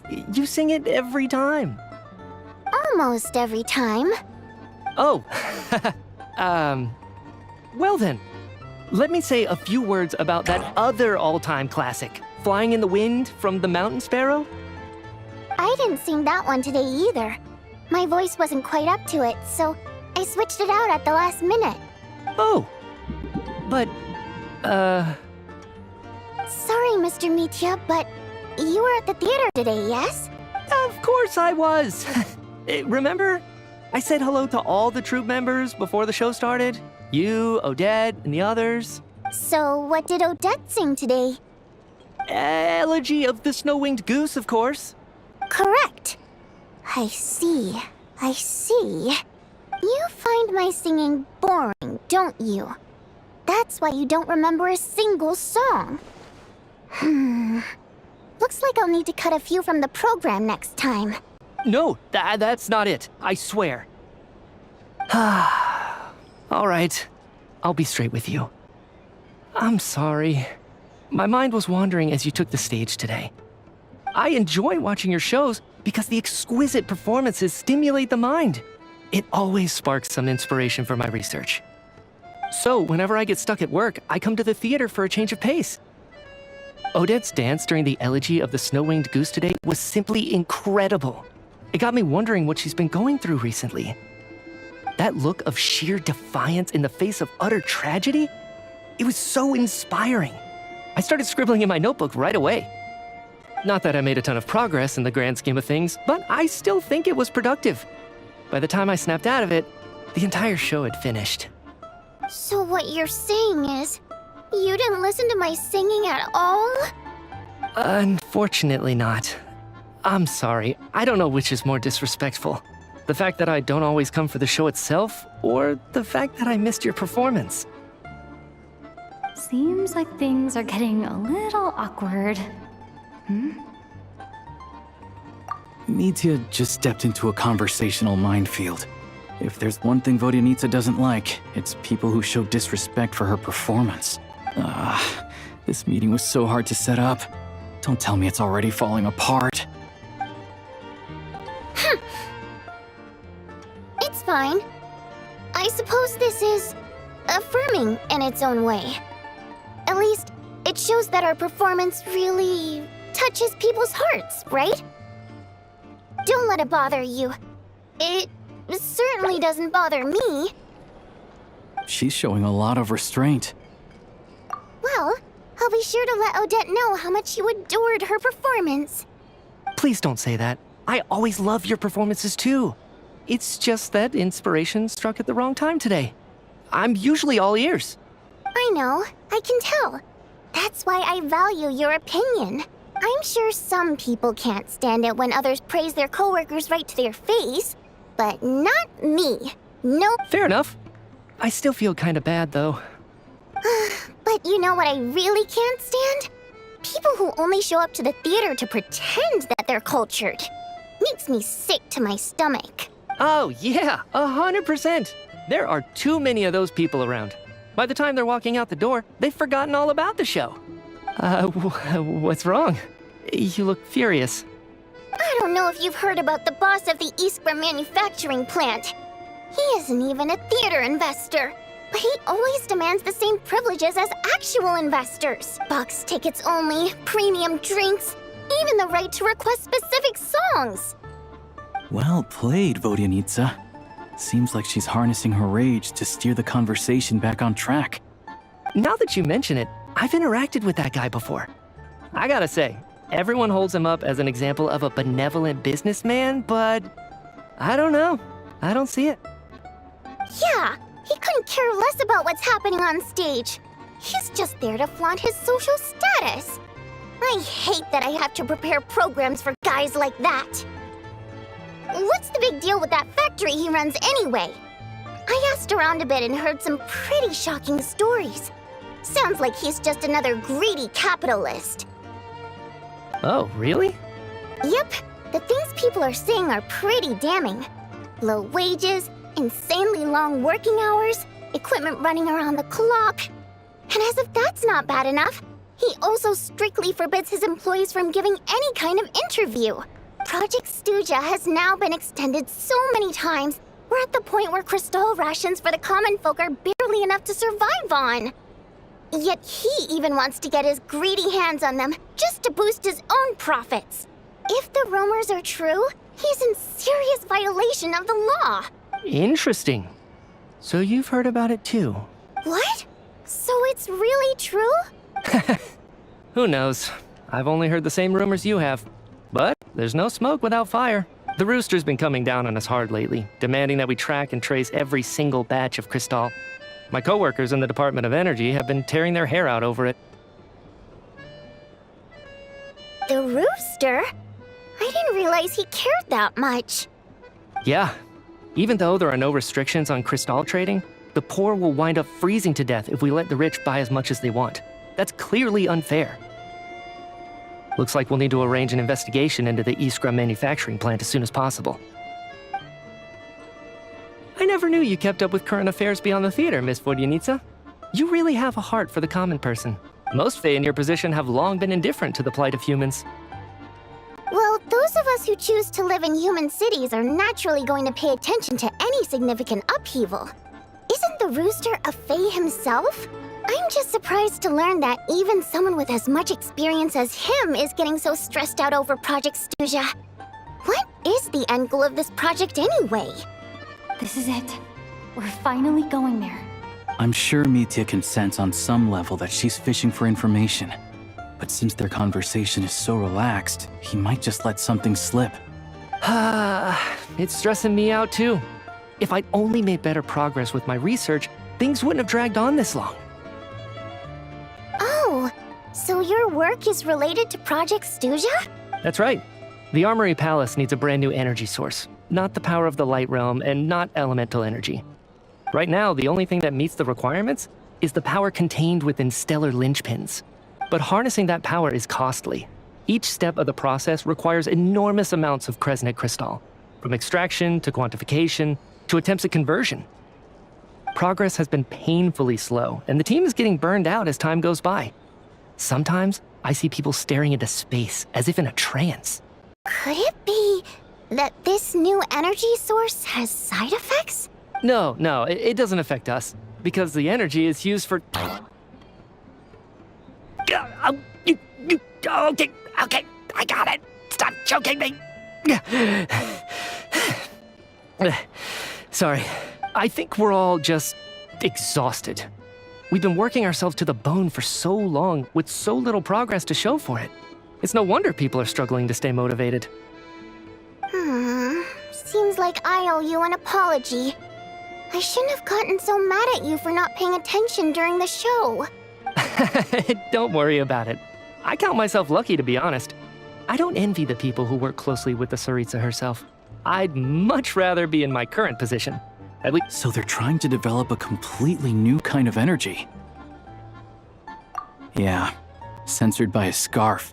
Who would have thought? Oh, dear. It looks like my time is up. I'm afraid I have to leave.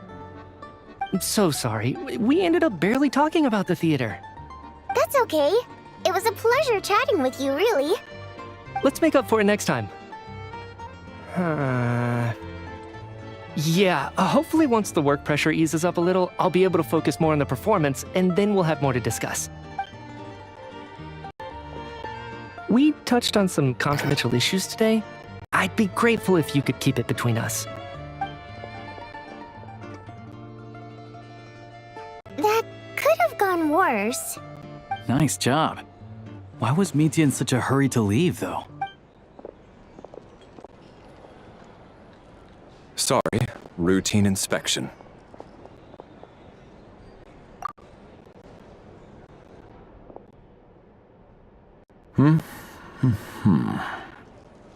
Okay, let's go.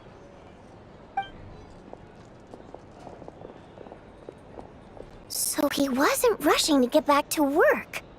He must have calculated that Valeri would find him here in exactly 25 minutes.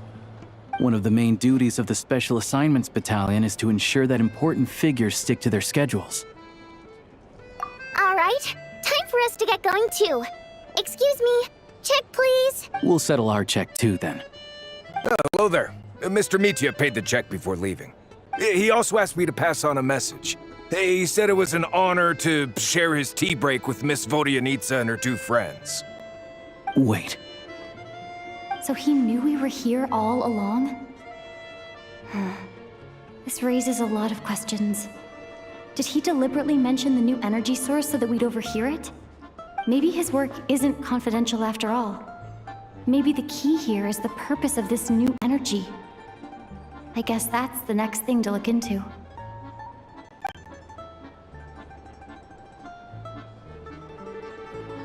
Vodyanitsa and Alosha have both left. Time to head back and call it a day.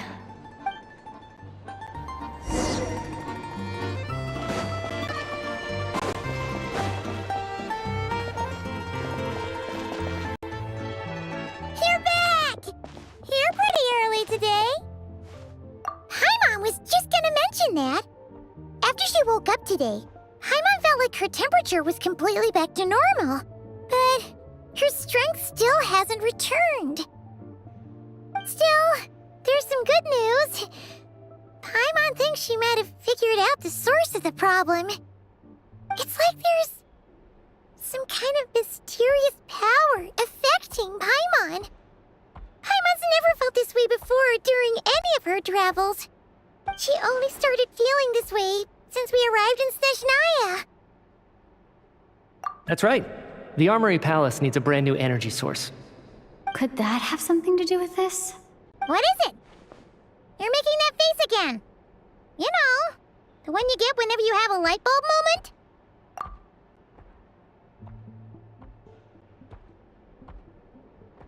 So, they're trying to develop a new energy source here? And you think that might be why Paimon's feeling unwell? Well, Mitya denied that the energy they're researching has any side effects. Although, he did say that people working on the project have been having issues with their concentration and short-term memory. And even so, those are completely different symptoms from Paimon's. It's pretty faint, so it's kind of hard to tell. But if anything, it seems like it's coming from roughly the same direction as the Armory Palace.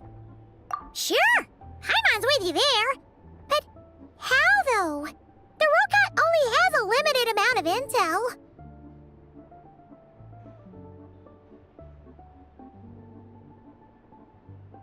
Oh, great point!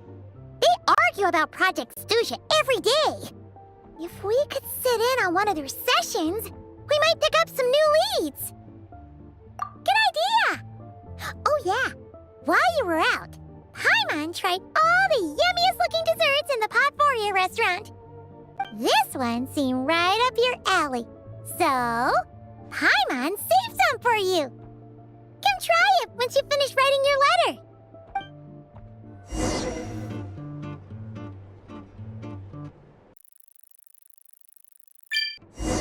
Alosha replied.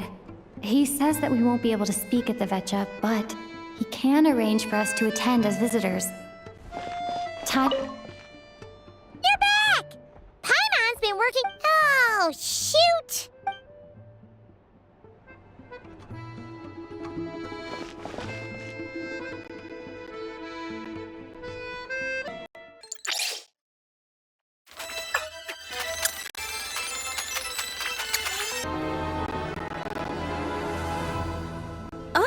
Miss Vodyanitsa, prima donna of the Korolievsky troupe. What a surprise meeting you here. Will you be sitting in on a session of the Vetcha? Sorry, I'm not taking interviews today. Oh good, you're here. The session's about to begin. Let's get inside. Please wait, Miss Vodyanitsa. Could you introduce me to your new friend?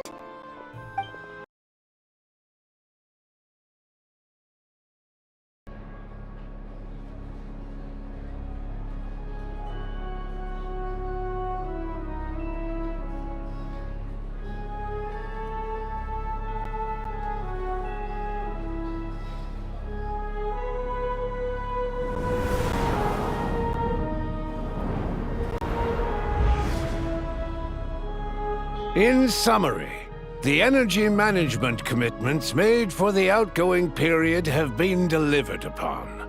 Furthermore, both the production and consumption of Kresnik Crystal show clear signs of stabilizing.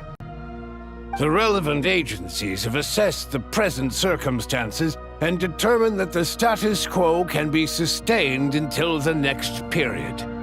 For detailed statistics, I would refer you to the industry reports that have been distributed to all persons present. It should also be noted that while the recent blizzards have led to a significant increase in people's energy expenses, this is strictly a short-term phenomenon associated with a remotely located monster. Her Majesty the Tsaritsa is giving her full attention to this matter. We should have every confidence that it will be dealt with swiftly and conclusively. A financial report on disaster relief is also present in this report, courtesy of Pantalone. They cover the same old ground every single time. The rooster never seems to mind, but everyone else is getting tired of it. There's a general lack of trust. People aren't seeing any tangible benefits that affect them directly. Of course, none of that will be reflected in any of the reports on the table. Yeah, if it weren't for these hard copy documents, I could have at least made something up. Oh, don't mind me. I'm just out here trying to hit my interview quotas. Bring out the kvass. Ever read it? Best-selling newspaper in town. If I remember correctly, you guys don't even have a sales permit. You have to sell from stalls on the street. Okay then, Best-selling street stall newspaper in town. Still counts. Order! We will now open the floor to the representatives. If there are no further substantive issues to discuss, we will then proceed to a vote on this motion.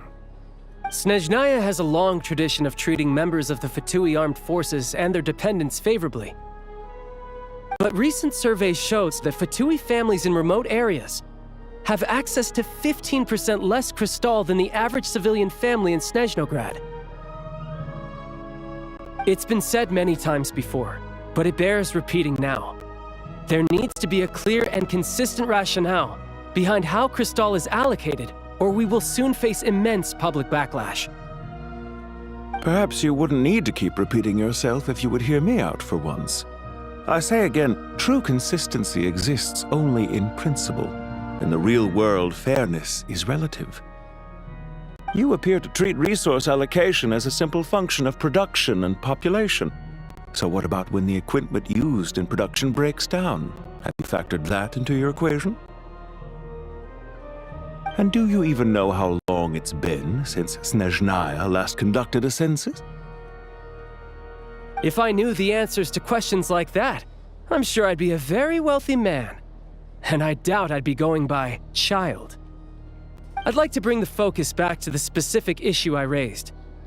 Or do you wish to deny that favorable treatment for Fatui dependents is our long-standing policy?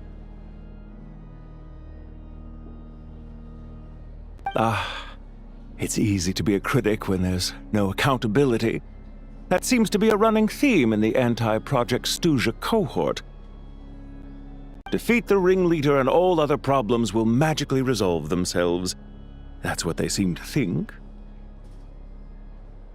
But in case you aren't aware, not one jot in my report would change whether Project Stuja continues or not.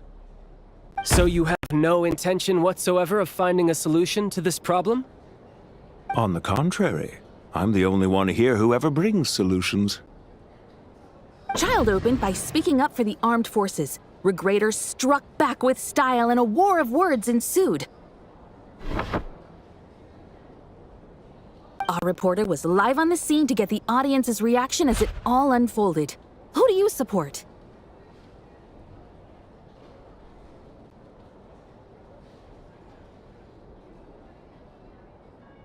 The people have spoken! Child received raucous applause from the crowd as he pushed Regrator onto his back foot with a relentless barrage of questions. It had to be seen to be believed.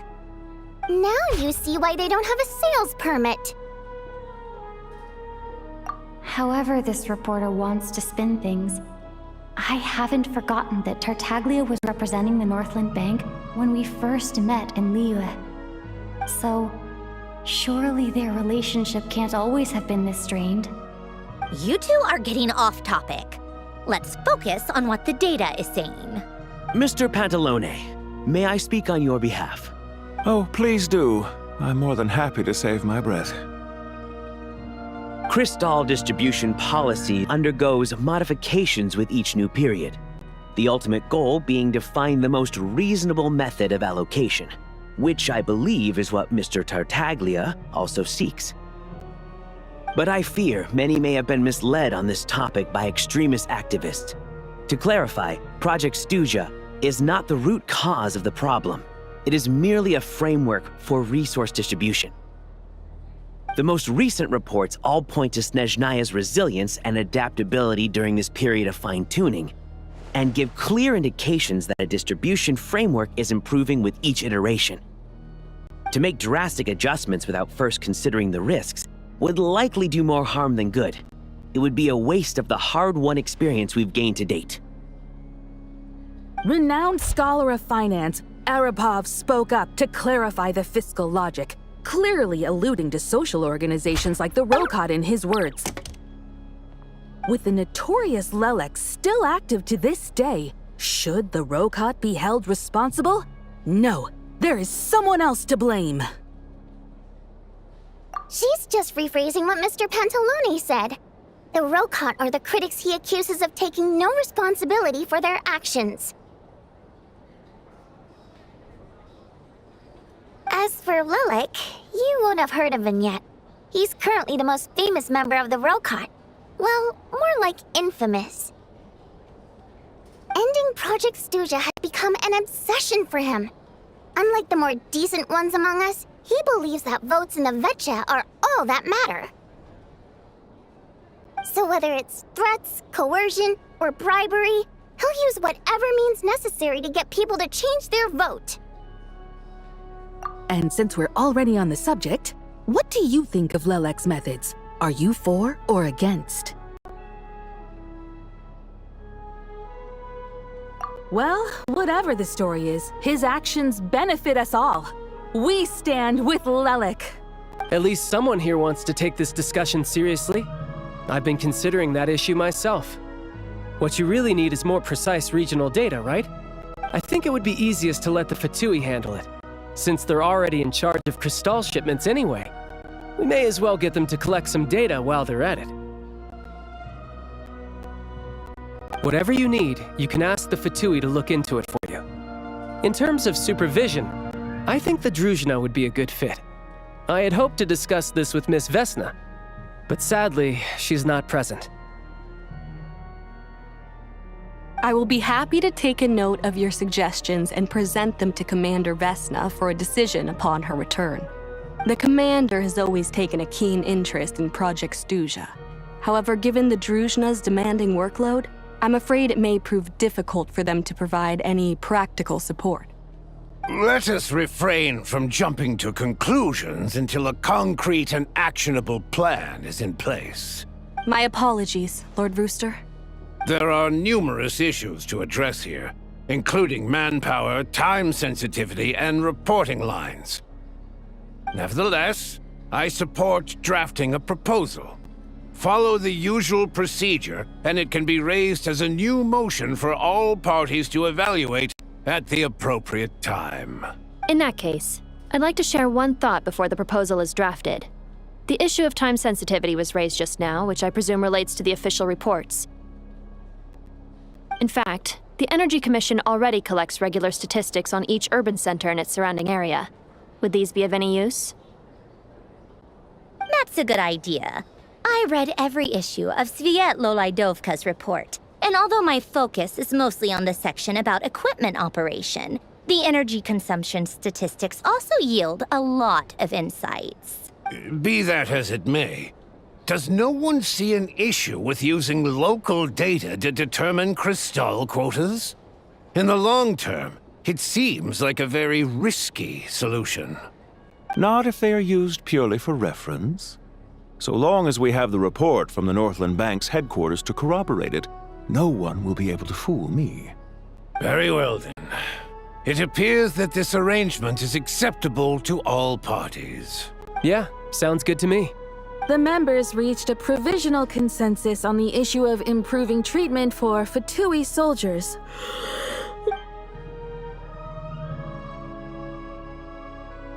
Today, the prima donna of the Korailievsky troupe attended a session of the Snezhnograd Vetcha in the company of a most charming young lady. The question on all our minds is, what is the true nature of their relationship? Write anything like that again, and I'm revoking your permission to interview the troupe. Got it?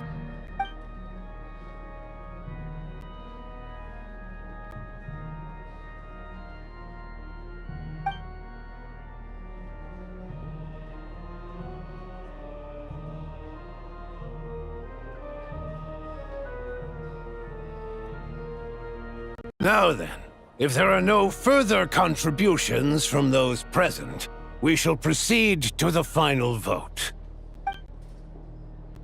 Hey, check it out! What made him vote against? Why now?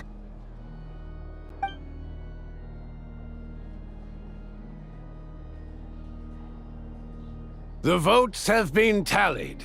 Those in favor of continuing Project Stuja total 61%, securing a clear majority. That was too close. The margin has shrunk yet again.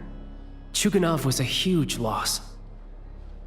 I'll bet Lilik is behind this. I wonder how Pulcinella will respond this time. Chuganov. I see. Lelik strikes again. Yes. Go, Lelik.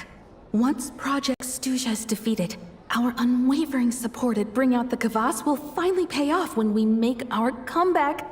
I can taste our victory already!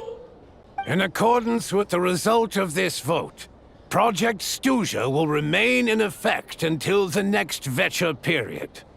Finally, we debate only for the greater glory and solidarity of our nation. May the aurora shine ever on, and the tundra always stand firm. The session is concluded.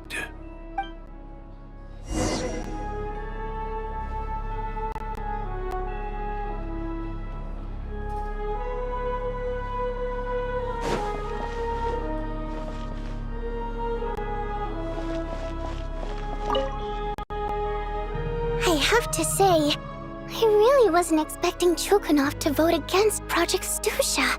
Well, in principle, Snezhnaya's business and political elites ought to be the ones least likely to oppose it. As we heard, Project Stuzha is basically just a resource distribution framework that requires everyone to cut back during the winter.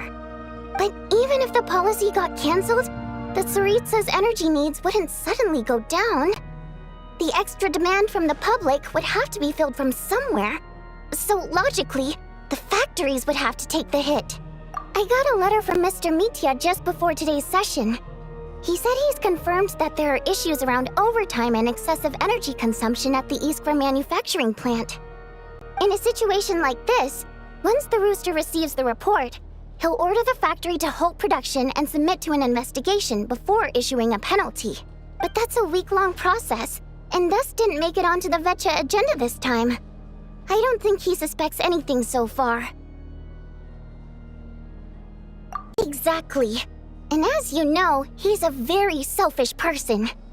I was originally gonna try and flip him after he received notice of the official sanctions. My plan was to convince him that the whole thing was completely unfair.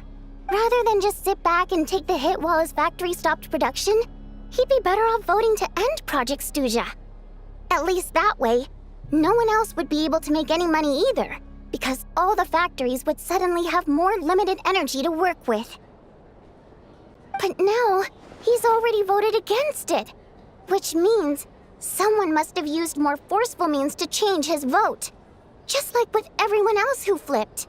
Yeah, no one knows why Lilac is so obsessed with ending Project Stuzha, but by the looks of it, he's inching closer and closer to success. Lelek must have strong motivations, given how he'll stop at nothing to achieve his goal.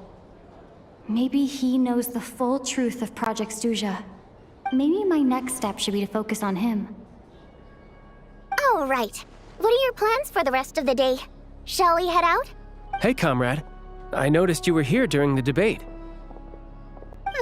I didn't take you for a political enthusiast. Greetings, Harbingers. I just happened to have some free time today, and my new friend here thought it might be fun to check out the Vecha. Ah, Odette must have introduced you. Looks like you two are getting along pretty well. I'll leave you to catch up.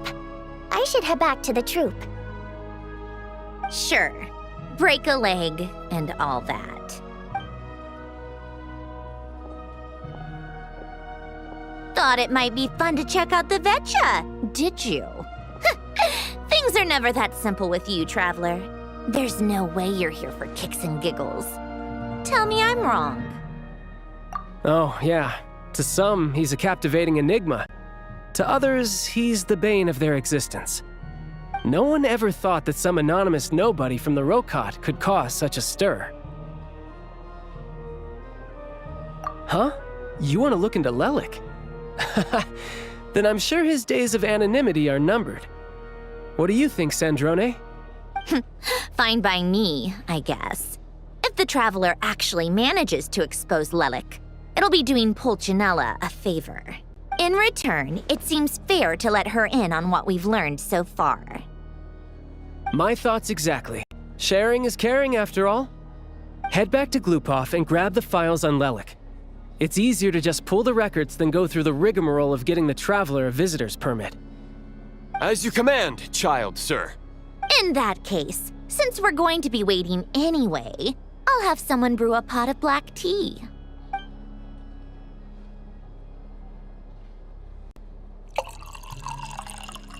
One common thread among the many incidents Lelik has been involved in is that the victims are all too scared to share any real information about him. Clearly, he must have threatened them in some way.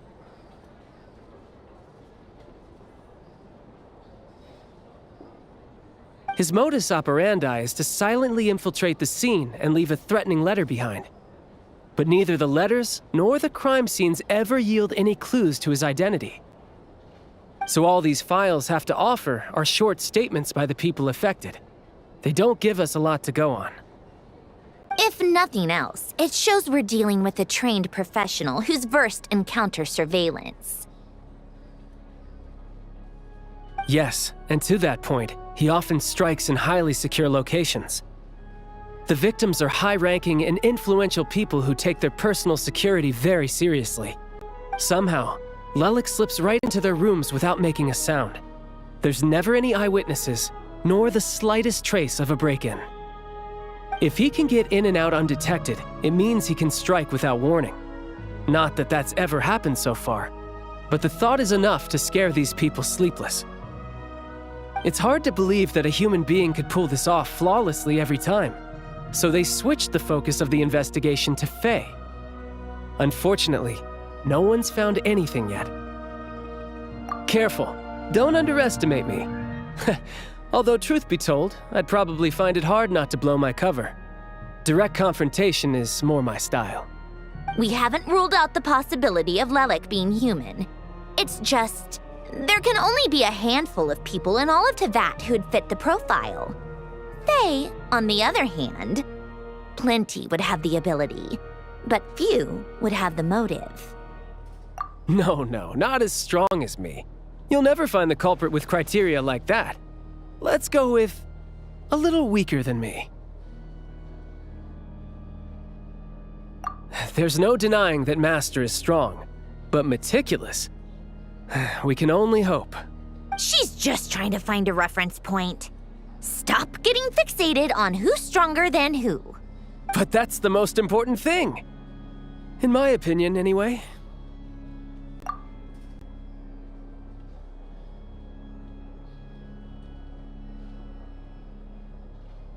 Odette? Yeah, that seems about right. Her skills are solid, and she's always calm under pressure.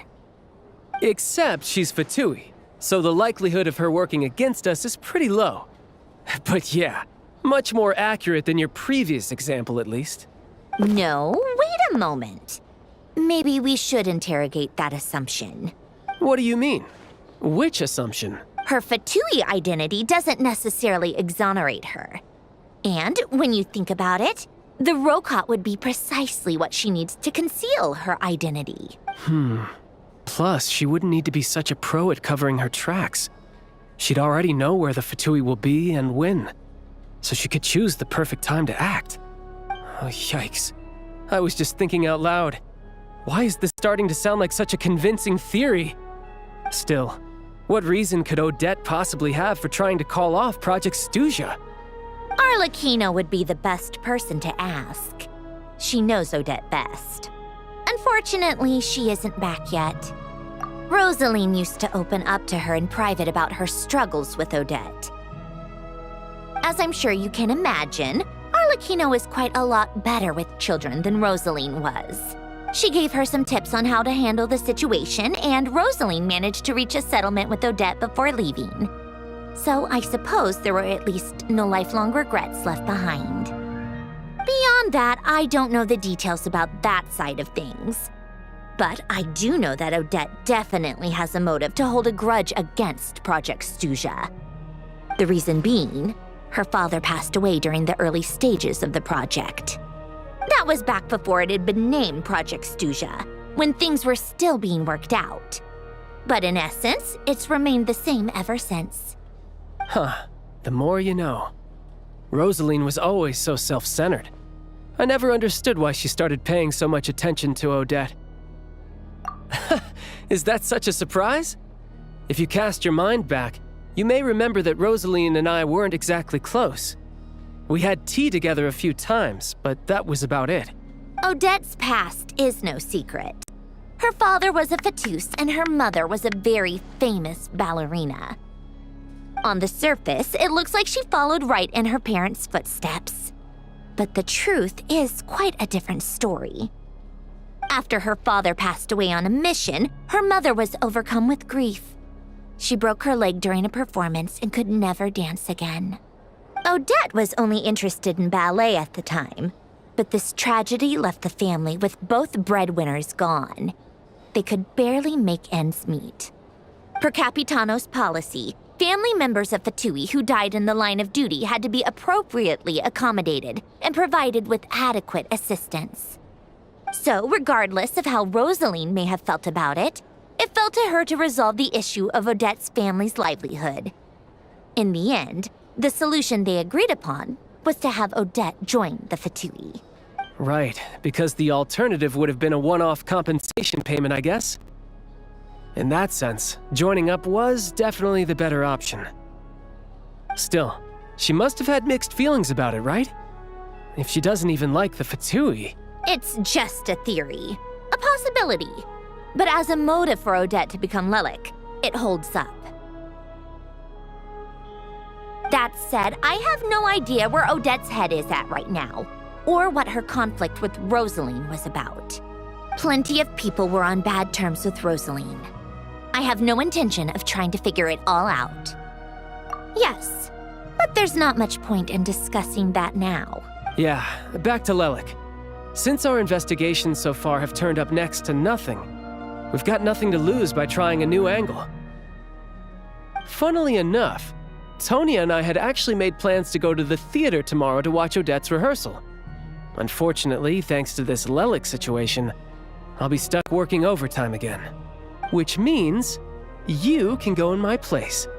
No point wasting the ticket, plus you'll get to meet Tonya. Spirit Seeker. Quite the classic ballet. It was passed down through Odette's mother's family for generations, though it hasn't been performed in years. But Odette's been practicing it diligently, and it's finally ready for a return to the stage. Excitement is through the roof. Tickets for the official performance sold out long ago. Tonya's excited for it too. She's desperate to see it no matter what. Personally, it's not really my kind of thing, but since she's my little sister, I had to figure something out. I've actually seen it several times before. The story's pretty straightforward. The lead character follows a trail of clues left behind by a spirit, gradually recovering her memories along. It's a tale of love and regret. So not exactly reinventing the wheel, at least by today's standards. But when that classic melody kicks in and the lead character begins to dance, it always gets me. Not an easy dance to do justice to, though. I know it's always been Odette's dream to perform this piece, but I'm not sure she's really ready. In that case, I think that even if she is Lelik, we should wait until her performance is over before we respond. I'll let you take it from here, comrade.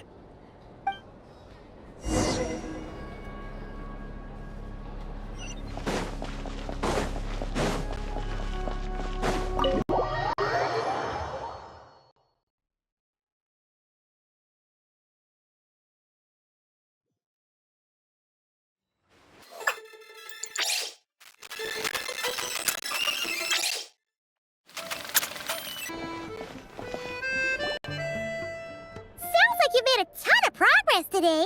It's good that everything's going so smoothly. Next step is to head back to the theater and get a clear answer from Odette. Either way, Paimon doesn't get the sense that she's a bad person. Sure, she might have done some pretty extreme things, but Paimon bet she has her reasons. Maybe this is going too far, but with everything she's managed to do so far, wouldn't it make more sense in theory to be even more, heavy-handed? Why leave a letter when she could, well, we know there are plenty of other ways to keep people in line, right? The point is, She could have gone further, but she didn't. So, if it is her, she's got some principles at least. Yeah! Well, all you can do is follow the facts wherever they lead. No change, really. But that thing Paimon told you about yesterday? Paimon feels like she can sense it more clearly now. Hearing you talk about your day makes Paimon itch for an adventure. If only she could be there with you so we could experience it all together. Yeah, I wish you could be there too. I'm not used to adventuring alone. But don't worry, we'll get to the bottom of this. Guess it's just one of those things. Never mind. Paimon will behave herself and keep resting.